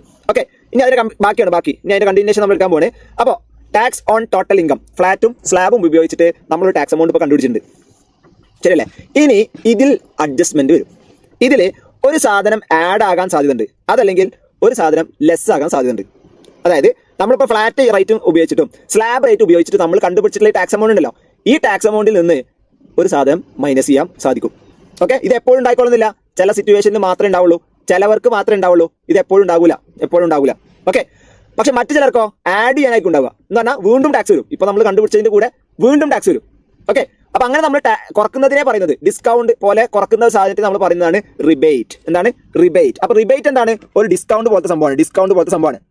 ഓക്കെ, ഡിസ്കൗണ്ട് പോലത്തെ എന്ന് പറഞ്ഞാൽ ഇതിൽ പല സാഹചര്യങ്ങളുണ്ട്. ഒരു സാഹചര്യം എന്ന് പറഞ്ഞാൽ ലോ ഇൻകം ഉള്ള ആൾക്കാർ, വളരെ കുറഞ്ഞ ഇൻകം ഉള്ള ആൾക്കാർക്ക് അഡീഷണൽ ഡിസ്കൗണ്ട് കൊടുക്കണം. അപ്പോൾ കുറച്ച് ഇൻകം ഉള്ള ആൾക്കാർ എന്ന് പറഞ്ഞാൽ 2 ലക്ഷത്തിന്റെ മുകളിലൊക്കെ ഇൻകം എന്ന് പറഞ്ഞാൽ വലിയ ഇൻകം അല്ലല്ലോ. ഒരു വർഷത്തിൽ 25,000 രൂപ ശമ്പളം എന്ന് പറഞ്ഞാൽ എന്താണ്? ഒരു മാസം 3 ലക്ഷം എന്ന് പറഞ്ഞാൽ 2 ലക്ഷത്തിന് മുകളിൽ പോയില്ലേ? ഒരു മാസം 30,000 രൂപ ശമ്പളം എന്ന് പറഞ്ഞാൽ എന്താണ്? ഒരു വർഷത്തിൽ 3,60,000 എന്ന് പറഞ്ഞാലും 2 ലക്ഷത്തിന്. അപ്പോൾ അവർക്ക് ടാക്സ് വരികയാണ് ഇപ്പോൾ, അല്ലേ? അപ്പോൾ അവർക്ക് കുറച്ച് ഗവൺമെന്റ് എന്ത് ചെയ്യും? കുറച്ചുകൂടി ഡിസ്കൗണ്ട് കൊടുക്കും. ഓക്കെ, അവർക്ക് ടാക്സ് കുറച്ച് ഒഴിവാക്കി കൊടുക്കും. അപ്പോൾ അതാണ് റിബേറ്റ്. 2-3 ടൈപ്പ് റിബേറ്റ് ഉണ്ട്. നമ്മൾ പഠിക്കുന്ന ഒരു റിബേറ്റ് അതാണ്. എന്താണ്? ലോ ഇൻകം പീപ്പിളിന് ടാക്സിൽ ഡിസ്കൗണ്ട് കൊടുക്കുക. അതാണ് റിബേറ്റ്. നമ്മൾ പഠിക്കുന്ന 2 റിബേറ്റ് നമ്മൾ ക്ലാസ്സിൽ പഠിക്കുക. അതിലൊരു റിബേറ്റ് അതാണ്. മറ്റേത് ആഡ് ചെയ്യാനുള്ള എന്താ? സർചാർജ്. സർചാർജ് എന്ന് പറഞ്ഞാൽ അഡീഷണൽ ടാക്സ് ആണ്. Additional tax. ഈ അഡീഷണൽ ടാക്സ് വരിക റിച്ച് പീപ്പിളിനാണ് വരിക. എന്ന് പറഞ്ഞാൽ ഹൈ ഇൻകം ഉള്ള ആൾക്കാർ, ഹൈ നെറ്റ്വർത്ത് ഉള്ള ആൾക്കാരെ കയ്യിൽ നിന്ന് സാധാരണ വാങ്ങുന്ന ടാക്സിനിൽ നിന്ന് ഉപരിയായിട്ട് എക്സ്ട്രാ ടാക്സ് കൂടി വാങ്ങിക്കും. അതാണ് സർചാർജ്. ഓക്കെ, അപ്പൊ റിബേറ്റ് എന്ന് പറഞ്ഞാൽ ഒരു ഡിസ്കൗണ്ട് ആണ്. സർചാർജ് എന്ന് പറയുമ്പോൾ എന്താണ്? അഡീഷണൽ ടാക്സ് ആണ്. അപ്പോൾ റിബേറ്റ് ഉണ്ടാകുമ്പോൾ നമ്മൾ കുറയ്ക്കുകയാണ് ചെയ്യുക, സർചാർജ് നമ്മൾ കൂട്ടുകയാണ് ചെയ്യുക. റിബേറ്റ് വരുമ്പോൾ നേരത്തെ കണ്ടുപിടിച്ച ടാക്സ് എമൗണ്ട് കുറയുകയാണ് ചെയ്യുക. സർചാർജ് വരുമ്പോൾ നേരത്തെ കണ്ടുപിടിച്ച ടാക്സിന്റെ കൂടെ ഇതും കൂടി ആഡ് ചെയ്യുമ്പോൾ നമ്മൾ അൾട്ടിമേറ്റ്ലി നമ്മുടെ ടാക്സ് കൂടുകയാണ് ചെയ്യുക. മനസ്സിലായോ? അപ്പോൾ റിബേറ്റിന് ഇയാൾ എലിജിബിൾ ആണെങ്കിൽ റിബേറ്റ് കുറക്കുക, സർചാർജ് ഇയാൾക്ക് ലയബിൾ ആണെങ്കിൽ സർചാർജ് ആഡ് ചെയ്യേണ്ട രീതിയിലുള്ള ഹൈ ഇൻകം ഉള്ള ആളാണെങ്കിൽ സർചാർജ് ആഡ് ചെയ്യുക. ഓക്കെ, എന്നിട്ട് അത് ടോട്ടൽ ചെയ്യും. ഓക്കെ, എന്നിട്ട് അത് ടോട്ടൽ ചെയ്യും. ക്ലിയർ ആണല്ലോ? ടോട്ടൽ ചെയ്യും. ഈ ടോട്ടൽ ചെയ്തതിന് കൂടെ വീണ്ടും ഒരു സാധനം കൂടി ഉണ്ട്. ഈ ടോട്ടൽ ചെയ്ത ഈ എമൗണ്ട് ഉണ്ടല്ലോ, ഈ എമൗണ്ടിലേക്ക് ഒരു സാധനം കൂടി നമ്മൾ ആഡ് ചെയ്യും. ഓക്കെ, ചിലപ്പോൾ റിബേറ്റ് ഉണ്ടായിട്ടുണ്ടാവുക, റിബേറ്റ് കിട്ടിയിട്ട് കുറഞ്ഞതായിരിക്കും, അല്ലെങ്കിൽ സർചാർജ് എന്നിട്ട് ആഡ് ചെയ്തായിരിക്കും. എന്താണ് അതിന്റെ റിസൾട്ട് ഉണ്ടല്ലോ? ഈ എമൗണ്ടിലേക്ക് ഒരു സാധനം നമ്മൾ ആഡ് ചെയ്യും. എന്താണത്? Health and education cess. ഈ സെസ് എന്ന് പറഞ്ഞാലേ ടാക്സ് തന്നെയാണ്. സെസ് എന്ന് പറഞ്ഞാലും ടാക്സ് തന്നെയാണ്. പക്ഷെ ഒരു വ്യത്യാസമുണ്ട്. സെസ് എന്ന് പറയുമ്പോൾ എപ്പോഴും അതിനൊരു പ്രിഫിക്സ് ഉണ്ടാവും. ഇപ്പോൾ ഇവിടെ വെറും സെസ് എന്നല്ല പറഞ്ഞത്, ഹെൽത്ത് ആൻഡ് എഡ്യൂക്കേഷൻ സെസ് എന്നല്ല പറഞ്ഞത്. എന്ന് പറഞ്ഞാൽ അതിന് പ്രിഫിക്സ് ഇല്ലേ, അല്ലേ? അപ്പോൾ അതേപോലെ വേറെ സെസ് ഉണ്ട്. ഇപ്പോൾ നമ്മൾ കേരളത്തിൽ പ്രളയം വന്ന സമയത്ത് GSTന്റെ കൂടെ ഒരു സെസ് ഉണ്ടായിരുന്നു, കേരള ഫ്ലഡ് സെസ് എന്നൊരു സെസ്. അവിടെ ഉണ്ട് കേരള ഫ്ലഡ് എന്നൊരു സെസ്. അതുപോലെ GST നിങ്ങൾ പഠിക്കുന്നു, GST കോമ്പൻസേഷൻ സെസ്, അങ്ങനെ സെസ് ഉണ്ട്. എന്ന് പറഞ്ഞാൽ ഈ സെസ് എന്ന് പറഞ്ഞാൽ ഒരു സ്പെഷ്യൽ പർപ്പസിനായിട്ട് കളക്ട് ചെയ്യുന്ന ഒരു സംഭവമാണ്, ഒരു സ്പെഷ്യൽ പർപ്പസിന്. അപ്പോൾ ഹെൽത്ത് ആൻഡ് എഡ്യൂക്കേഷൻ സെസ് എന്ന് പറഞ്ഞാൽ നമ്മുടെ രാജ്യത്തെ ഹെൽത്ത് ആൻഡ് എഡ്യൂക്കേഷൻ മേഖലകൾ അതിന്റെ വികസനത്തിന് വേണ്ടിയിട്ട് കളക്ട് ചെയ്യുന്നത്, അതിനുവേണ്ടി ചിലവാക്കാൻ വേണ്ടി വാങ്ങുന്ന ഒരു ടാക്സ് എമൗണ്ട് ആണ്. അത് അതിന് വേണ്ടി മാത്രം ഉപയോഗിക്കാൻ പാടുള്ളൂ.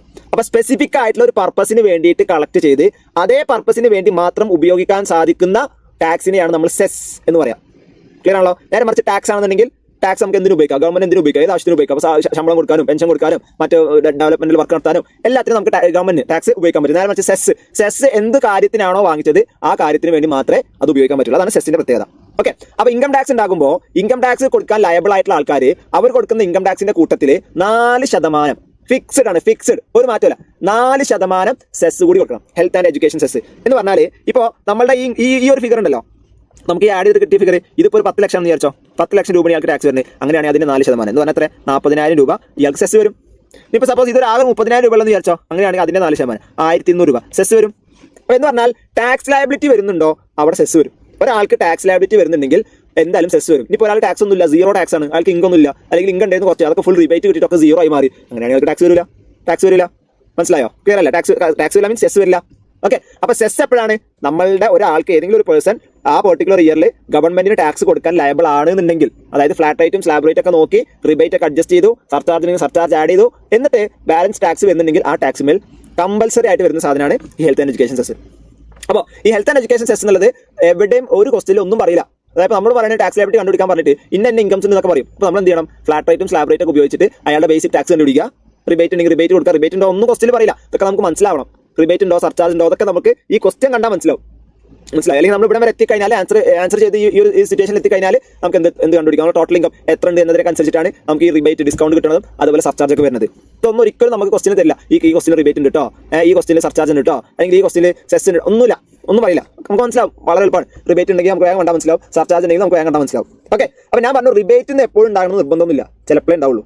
സർചാർജും എല്ലാവർക്കും ഉണ്ടാവില്ല, ഹൈ ഇൻകം ഉള്ള ആൾക്കാർക്ക് മാത്രമേ ഉണ്ടാവുള്ളൂ. പക്ഷേ സെസ് എപ്പോഴും ഉണ്ടാവും. Always cess is there.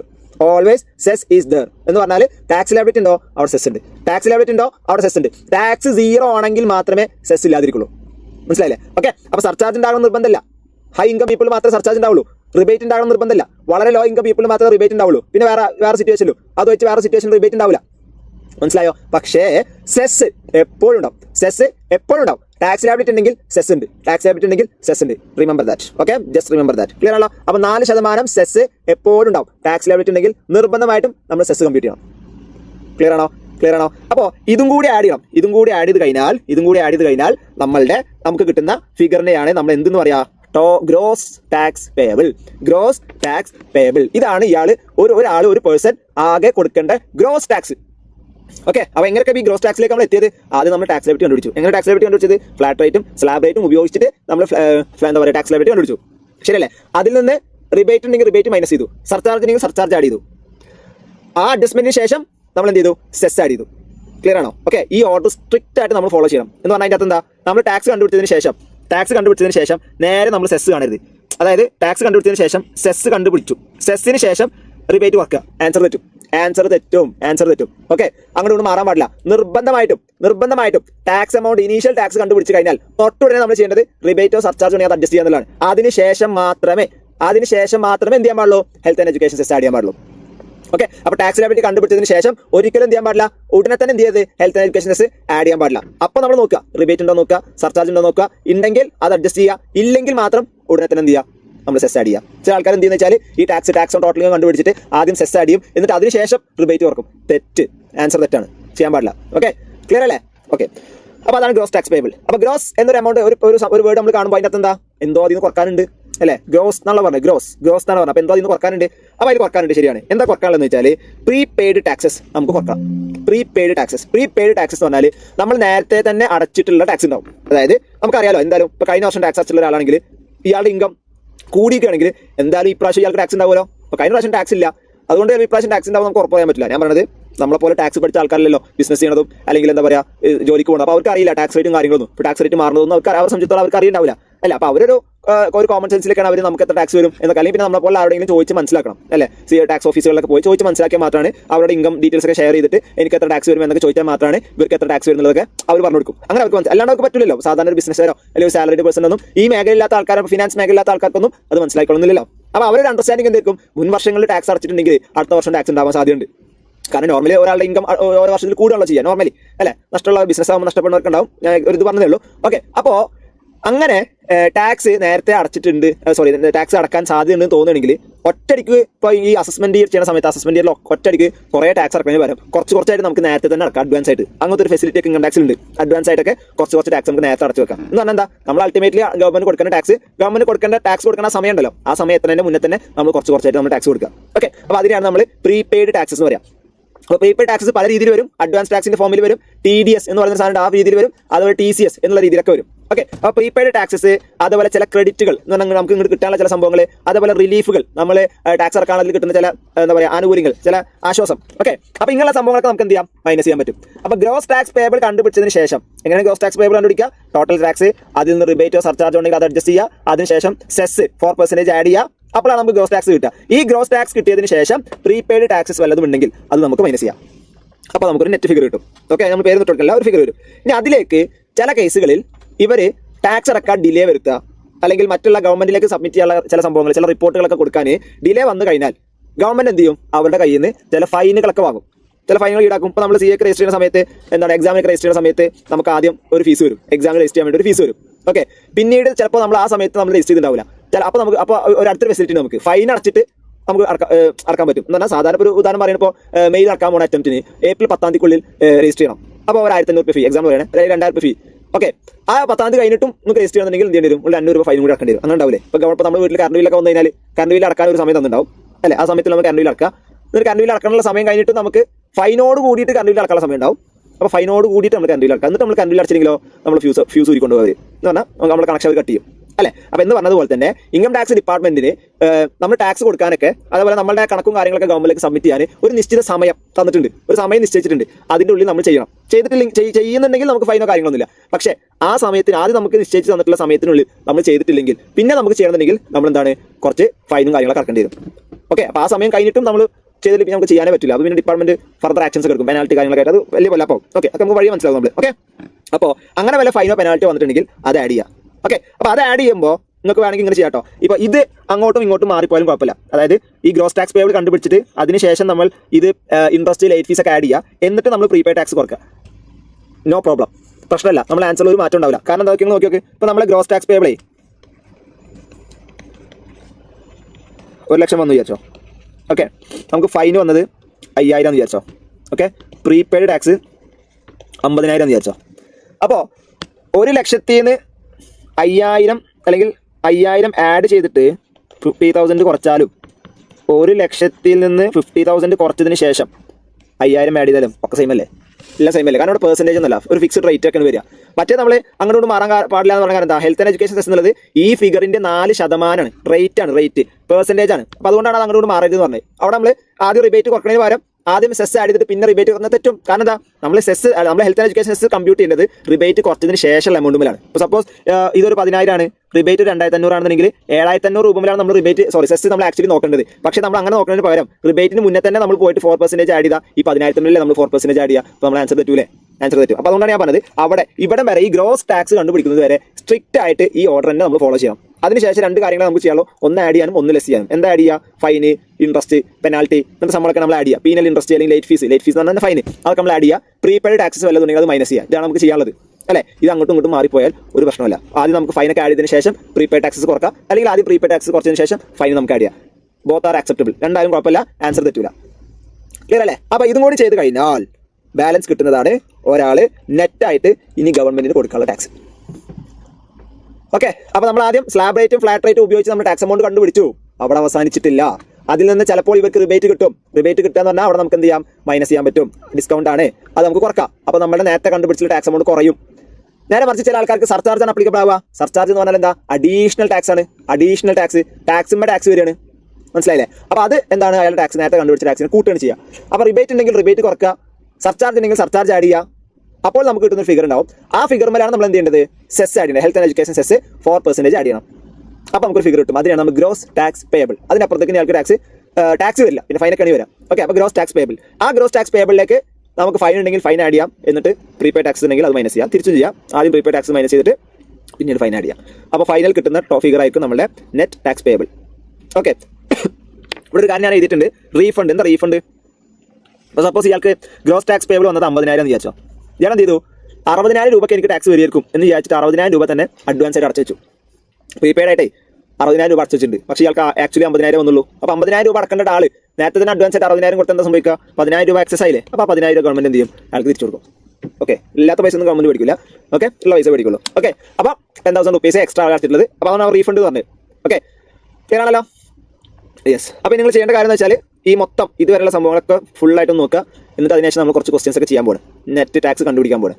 Okay, അപ്പോൾ അതാണ് നമ്മൾ അടുത്ത ടാസ്ക്. അതിന് മുന്നേ ഒന്ന് ഫുള്ളായിട്ട് കാര്യങ്ങളൊക്കെ ഒന്ന് ചെക്ക് ചെയ്യാം. ഇതുവരെ നമ്മൾ കവർ ചെയ്ത് പോയ സ്ലൈഡുകളൊക്കെ ജസ്റ്റ് നോക്കുക, നോട്ട്സ് നോക്കുക, വായിച്ച് നോക്കുക. എന്നിട്ട് അത് വെച്ചിട്ട് നമ്മൾ ക്വസ്റ്റ്യൻ ചെയ്യാൻ പോകണം. ഓക്കെ,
ഓക്കെ, അപ്പോൾ നമുക്കൊരു വർക്ക് ബുക്ക് ഉണ്ട്.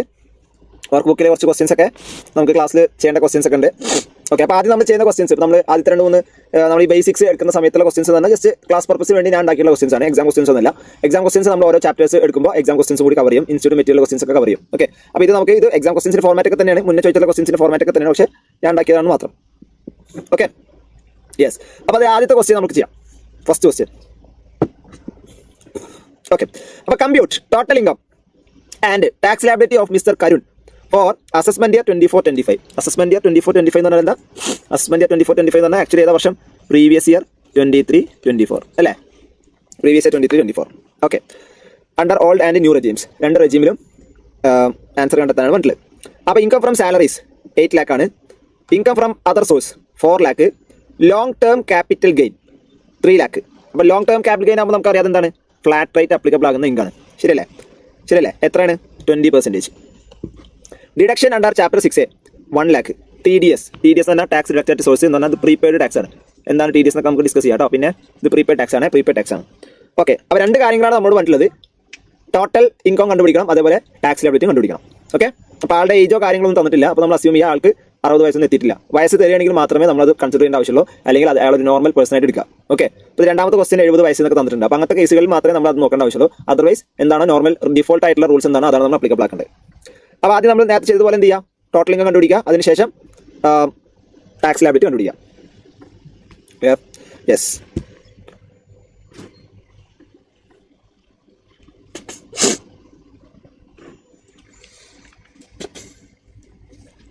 അപ്പോൾ ഇൻകം ടാക്സിലത്തെ ഏത് ക്വസ്റ്റ്യൻ വന്നാലും, ഇങ്ങനത്തെ ഇൻകം കമ്പ്യൂട്ടേഷൻ ക്വസ്റ്റ്യൻ വന്നാൽ നമ്മൾ ഫസ്റ്റ് ഇപ്പോൾ ക്വസ്റ്റ്യൻ നമ്പർ ഇടുക. ക്വസ്റ്റ്യൻ നമ്പർ 1 ആണെങ്കിൽ ക്വസ്റ്റ്യൻ നമ്പർ 1 എന്നിട്ടിട്ട് നമ്മൾ ആദ്യം ചെയ്യേണ്ട ഒരു കാര്യം, നമുക്ക് ഈ ക്വസ്റ്റ്യൻ നോക്കിയേ ആളുടെ പേരൊക്കെ തന്നിട്ടുണ്ടല്ലോ, ആളുടെ പേര് ഏത് വർഷത്തേക്കാണെന്നുള്ളത് തന്നിട്ടില്ലേ. പിന്നെ ആദ്യം പറഞ്ഞു, നേരത്തെ നിങ്ങൾ പറഞ്ഞു എന്താണ് കമ്പ്യൂട്ടേഷൻ ഓഫ് ടോട്ടൽ ഇൻകം എന്ന് ഹെഡിങ് കൊടുക്കണം, അതല്ലെങ്കിൽ അതേപോലെ തന്നെ കമ്പ്യൂട്ടേഷൻ ഓഫ് ടാക്സ് ലയബിലിറ്റി എന്ന് ഹെഡിങ് കൊടുക്കണം അല്ലേ. അപ്പോൾ അതിന് മുന്നേ ഞങ്ങൾ കാര്യം കൂടി ചെയ്യാണ്ട് എന്താണെന്ന് വെച്ചാൽ ആളുടെ പേരെന്താണ്? നെയിം ഓഫ് ദി അസസി, അത് എഴുതുക. Name of the assessee. അപ്പോൾ എന്താ പേര്? മിസ്റ്റർ കരുൺ. ഓക്കെ, ഇനി ഏതാണ് പ്രീവിയസ് ഇയർ? ഏതാ പ്രീവിയസ് ഇയർ? 2023-24 assessment year. ഇപ്പോൾ ഇതെല്ലാ ആൻസറിലും ഇത് വരണം കേട്ടോ, എല്ലാ ആൻസറിലും 2024-25. ഓക്കെ, ഇതിന് ശേഷമാണ് നമ്മൾ എന്ത് ചെയ്യാൻ പോകുന്നത്? Computation of total income. നേരത്തെ ചെയ്ത പോലെ പെർട്ടിക്കുലേഴ്സ്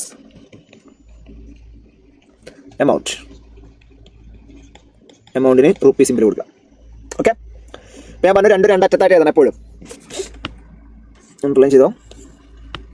അപ്പോൾ അതിലൊന്ന് income from salary, income from other source, capital. അപ്പോൾ ഒരു കാര്യം ശ്രദ്ധിക്കണം, നമ്മൾ ഫസ്റ്റ് നമ്മൾ ഹെഡ്സ് പറഞ്ഞപ്പോൾ ഇതിനൊരു ഓർഡർ ഉണ്ടല്ലോ. ഇൻകം ഫ്രം സാലറി ആദ്യം, പിന്നെ ഹൗസ് പ്രോപ്പർട്ടി, പിന്നെ ബിസിനസ്, പിന്നെ ക്യാപിറ്റൽ ഗെയിൻ, അതുപോലെ ഇൻകം ഫ്രം അതർ സോഴ്സ്. ഇത് എന്ന് പറഞ്ഞാൽ ഈ ഇൻകം ടാക്സ് ആക്ടിലത്തെ സെക്ഷൻ്റെ ഓർഡറാണ്. അപ്പോൾ അതുകൊണ്ട് നിങ്ങൾ ബുക്കിലും ചാപ്റ്റേഴ്സ് ഈ ഓർഡറിലാണ് ഉണ്ടാവുക. ഓക്കെ, അപ്പോൾ അതുകൊണ്ട് നിങ്ങൾ എന്ത് ചെയ്യണം? ഈ ആൻസർ പ്രസന്റ് ചെയ്യുന്ന സമയത്തും ടോട്ടൽ ഇൻകം കണ്ടുപിടിക്കുന്ന സമയത്തും ആ ഒരു ഓർഡറിൽ നിന്ന് നിങ്ങൾ പ്രസന്റ് ചെയ്യുക. അതായത് ഇവിടെ നോക്കിയാൽ ഇവിടെ ഇൻകം ഫ്രം സാലറി തന്നിട്ട് പിന്നെ ഇൻകം ഫ്രം അതർ സോഴ്സ് തന്നത്, അത് അവസാനത്തെ ഹെഡല്ലേ, അതിന് മുന്നുള്ള ഹെഡല്ല ക്യാപിറ്റൽ ഗെയിൻ. അപ്പോൾ അത് അങ്ങോട്ട് എഴുതാം കേട്ടോ, ക്യാപിറ്റൽ ഗെയിൻ ഉള്ളത് അങ്ങോട്ട് എഴുതാം, രണ്ടാമത് എഴുതാം. അപ്പോൾ ഇൻകം ഫ്രം സാലറീസ് അതാണ് 1.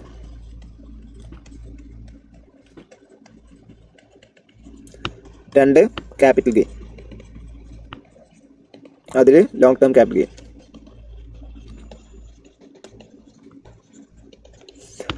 3 ഇൻകം ഫ്രം അതർ സോഴ്സ്.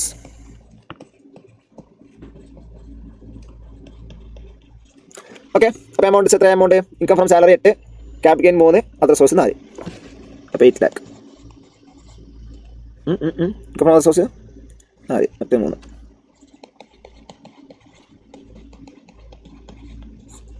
ഇപ്പോൾ total gross total income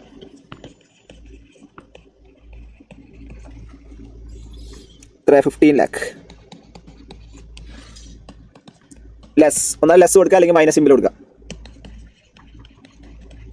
deductions under chapter 6A 1 lakh അല്ലേ? 1 lakh.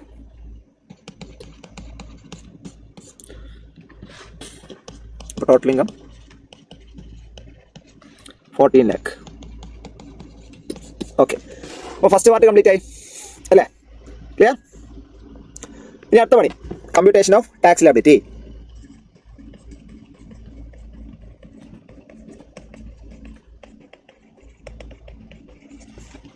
Computation of tax liability. Okay, അപ്പോൾ ആദ്യം നമ്മൾ എന്താ ചെയ്യാം? Flat rate. ഇപ്പോൾ ക്യാപിറ്റൽ ഗെയിൻ ആണ് ഫ്ലാറ്റ് റേറ്റ് ആയിട്ടുള്ളത് അല്ലേ? അപ്പോൾ ഒന്ന് ലോങ് ടേം ക്യാപിറ്റൽ ഗെയിൻ. എത്ര എമൗണ്ട്? 3 ലക്ഷം. അപ്പോൾ 3 lakh ഇൻറ്റു 20%, അതായത് 60,000. ഒന്നിലധികം ഫ്ലാറ്റ് റേറ്റിൽ നിങ്ങൾ എന്ത് ചെയ്യുക? ഇന്നർ കോളാണ്, ഇങ്ങനെ ഔട്ടർ കോൾ ഇന്നർ കോളൊക്കെ വേണേ. ഇത് ഔട്ടർ കോളാണ് ഇപ്പോൾ നമ്മൾ വീട്ടിലുള്ളത്. ഇത് ഔട്ടർ കോളാണ്.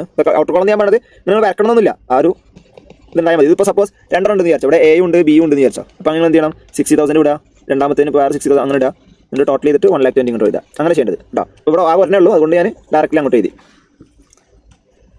ക്ലിയർ? ഇനി രണ്ടാമത്തത്, സോറി,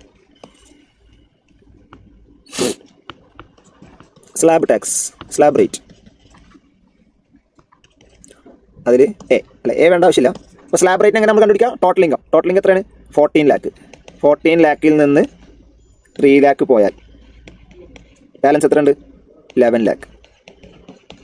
ശരിയല്ലേ? 14 lakh ആണ് നമ്മുടെ ടോട്ടൽ ഇൻകം. ആ 14 lakhൽ നിന്ന് 3 lakh പോയാൽ ബാക്കി 11 lakh. അപ്പോൾ സ്ലാബ് റേറ്റ് എങ്ങനെ വരിക? Slab tax up to 2.5 lakh, 2,50,000. നില്ലാണ്, ഇത് 0.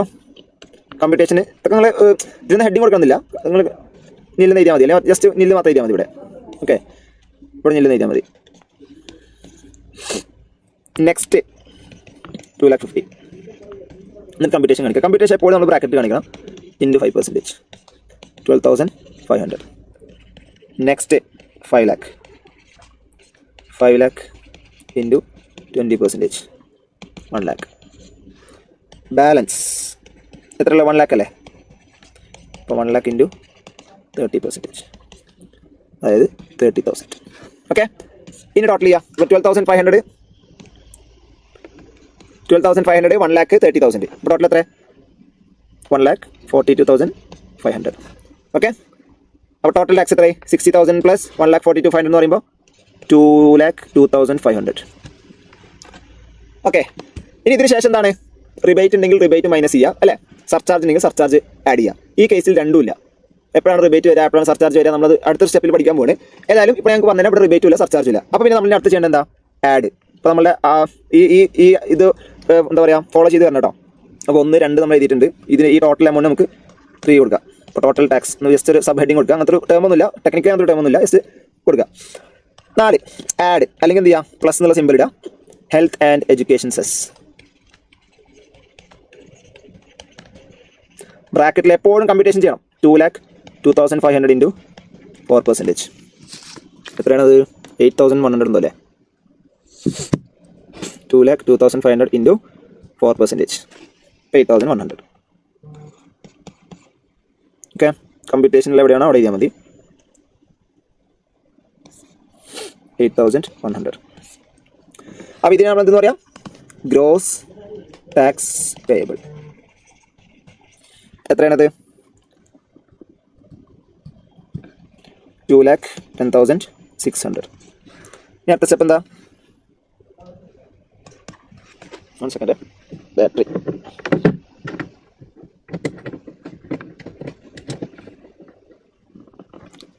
ഓക്കെ, അടുത്ത സ്റ്റെപ്പ് എന്താ? പ്രീപെയ്ഡ് ടാക്സസ് അല്ലേ? അപ്പോൾ ലെസ്, ഒന്നാലും ലെസ് എഴുതാം, അല്ലെങ്കിൽ മൈനസ് ഇട്ടാൽ മതിയാ.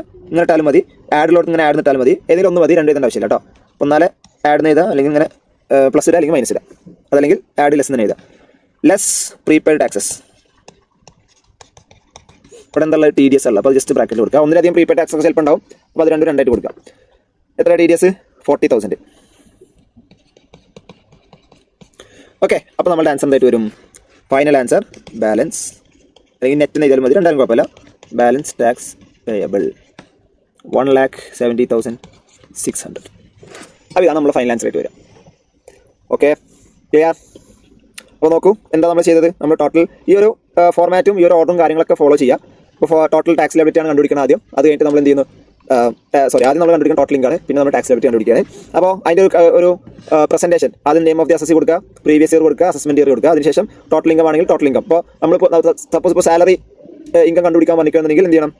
Computation of taxable income from salaries എന്നാണ് നമ്മൾ ഹെഡിങ് കൊടുക്കേണ്ടത്. നമ്മളിവിടെ ചോദിച്ചിട്ടുള്ള ക്വസ്റ്റ്യൻ ടോട്ടൽ ഇൻകം കണ്ടുപിടിക്കാനാണ്. അപ്പോൾ total income computation of totalling കൊടുക്കുക, പെർട്ടിക്കുലേഴ്സ്, എമൗണ്ട് റുപ്പി കോൾ എപ്പോഴും ഇടണം, റുപ്പി സിമ്പിൾ അതല്ലെങ്കിൽ RS ഇടുക. ഓക്കെ, അപ്പോൾ നമുക്കുള്ള ഇൻകംസ് ഏതൊക്കെയാണോ അത് നമ്മൾ ആഡ് ചെയ്തു. നമ്മളുടെ സെക്ഷൻ വൈസ് ഓർഡറിൽ നമ്മൾ പ്രസന്റ് ചെയ്യുക. ക്വസ്റ്റിൽ നമുക്ക് തന്നത് ഇൻകം ഫ്രം സാലറി തന്നിട്ട് പിന്നെ ഇൻകം ഫ്രം അതർ സോഴ്സ് ആണ്. പക്ഷേ ക്യാപിറ്റൽ ഗെയിൻ മുന്നിലുള്ളതായതുകൊണ്ട് നമ്മൾ ആദ്യം അത് എഴുതി. അപ്പോൾ 8 lakh, 3 lakh, 4 lakh അങ്ങനെ 15 lakh. Okay, deductions under chapter 6A 1 lakh, total income 14 lakh. Clear ആണല്ലോ. പിന്നെ ടാക്സ് ലബിലിറ്റി കാണാം. ടാക്സ് ലബിലിറ്റി എപ്പോഴും നമ്മൾ കണ്ടത് എന്തുമാണ്? ടോട്ടൽ ഇൻകത്തിലാണ്. അപ്പോൾ അത് നമ്മൾ ഫ്ലാറ്റ് റേറ്റ് അപ്ലിക്കബിൾ ആകുന്ന ഇൻകത്തിന് ടാക്സ് നോക്കി 60,000 ആണ്. അത് കഴിഞ്ഞ് സ്ലാബ് റേറ്റ് അപ്ലിക്കബിൾ ആകുന്ന ഇൻകത്തിന് ടാക്സ് നോക്കി 1,42,500 ആണ്. രണ്ടും കൂടി ആഡ് ചെയ്താൽ 2,02,500 വരും. ഓക്കെ, പിന്നെ നമുക്ക് അടുത്ത സ്റ്റെപ്പ് റിബേറ്റ് ഉണ്ടെങ്കിൽ റിബേറ്റ് മൈനസ് ചെയ്യുക. പിന്നെ അതുപോലെ സർചാർജ് ആഡ് ചെയ്യാന്നുള്ളതാണ്. ഇവിടെ രണ്ടും ഇല്ല, അതുകൊണ്ട് നമ്മൾ ഡയറക്റ്റ്ലി എന്ത് ചെയ്തു? സെസ് ആഡ് ചെയ്തു. സെസ് എങ്ങനെയാണ്? 4%. അപ്പോൾ ആ ടാക്സിന്റെ 4%. അപ്പോൾ ഇതൊക്കെ എപ്പോഴും നമ്മൾ ബ്രാക്കറ്റിൽ കമ്പ്യൂട്ടേഷൻ കാണിക്കണം. എല്ലാവർക്കും അറിയാം, അങ്ങനെ ചെയ്യാന്നുള്ള എല്ലാവർക്കും അറിയാം, വാല്യൂ ചെയ്യുന്ന ആൾക്കും അറിയാം. പക്ഷേ ഇത് ചെയ്യുമ്പോഴാണ് നമ്മുടെ ആൻസർ പെർഫെക്റ്റ് ആവുക. എങ്കിൽ മാത്രമേ നമുക്ക് ഫുൾ മാർക്ക് സ്കോർ ചെയ്യാൻ പറ്റുള്ളൂ. ഓക്കെ, നമ്മൾ വിചാരിക്കുന്ന രീതിയിൽ റിസൾട്ട് നമുക്ക് കിട്ടണമെന്നുണ്ടെങ്കിൽ നമുക്ക് അങ്ങനെ സാധിക്കുള്ളൂ. അപ്പോൾ 2,02,500 into 4%, അപ്പോൾ 8,100 ആണ് സെസ് വന്നത്. ഓക്കെ, അപ്പോൾ അങ്ങനെ ഗ്രോസ് ടാക്സ് പേബിൾ കിട്ടി. അതിൽ നമ്മൾ പ്രീപെയ്ഡ് ടാക്സസ് 40,000 അത് മൈനസ് ചെയ്തു. ഇവിടെ നമുക്ക് ചിലപ്പോൾ വേണമെങ്കിൽ സംഭവം കൂടി വരും. എന്താണ്? നമ്മുടെ ഫൈൻ ലേറ്റ് ഫീസ് വരാൻ സാധ്യതയുണ്ട്. അപ്പോൾ ലേറ്റ് ഫീസ് ഉണ്ടെങ്കിൽ ആ ലേറ്റ് ഫീസ് മൈനസ് ചെയ്യുക. ബാലൻസ് എമൗണ്ട് ആയിരിക്കും ബാലൻസ് ടാക്സ് പേബിൾ. ഓക്കെ, അപ്പോൾ അതാണ് ആദ്യത്തെ നമ്മളുടെ ഒരു പ്രോബ്ലം. ക്ലിയർ ആണല്ലോ. ഓക്കെ, അപ്പോൾ ഈ കാര്യങ്ങൾ എല്ലാം കൃത്യമായിട്ട് എന്ത് ചെയ്യാം? റിവൈസ് ചെയ്യാം, കാര്യങ്ങൾ നോക്കുക. ഇന്നത്തെ ക്ലാസ് നമ്മൾ വൈൻഡപ്പ് ചെയ്യാണ്. ഓക്കെ, ബാക്കിയുള്ള പ്രോബ്ലംസ് നെക്സ്റ്റ് ക്ലാസ്സിൽ നമ്മൾ ചെയ്യും. അപ്പോൾ ഈ വർക്ക് ബുക്ക് നിങ്ങൾക്ക് ഷെയർ ചെയ്യും. അതേപോലെ തന്നെ ഈ പവർ പോയിന്റ് പ്രസന്റേഷൻ്റെ PDF ഫയലും നിങ്ങൾക്ക് ഷെയർ ചെയ്യും. ഓക്കെ, അപ്പോൾ അത് നോക്കി ക്ലാസ് പ്രിപ്പയർ ചെയ്യാം. ഓക്കെ, ഞാൻ നേരത്തെ പറഞ്ഞതുപോലെ എടുത്ത സാധനങ്ങൾ, എടുത്ത ടോപ്പിക്സ് അതാത് ദിവസങ്ങൾ തന്നെ കവർ ചെയ്യുക. ഡൗട്ട്സ് ഉണ്ടെങ്കിൽ നിർബന്ധമായിട്ടും എന്നോട് ചോദിക്കുക. പിന്നെ ഫോൺ നമ്പർ ഞാൻ നേരത്തെ ഷെയർ ചെയ്തിട്ടുണ്ട്. നേരത്തെ എഴുതിയെടുക്കാത്തവർക്ക് വേണമെങ്കിൽ ഒന്നുകൂടി ഞാൻ ഷെയർ ചെയ്യാം. ഓക്കെ, അപ്പോൾ 9809753772 ഇതാണ് ഫോൺ നമ്പർ കേട്ടോ. ബാസിലാണ് പേര്.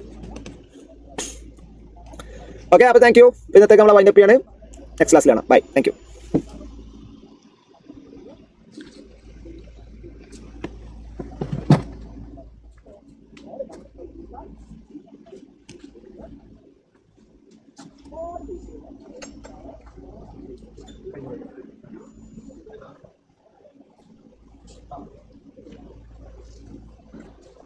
Closing.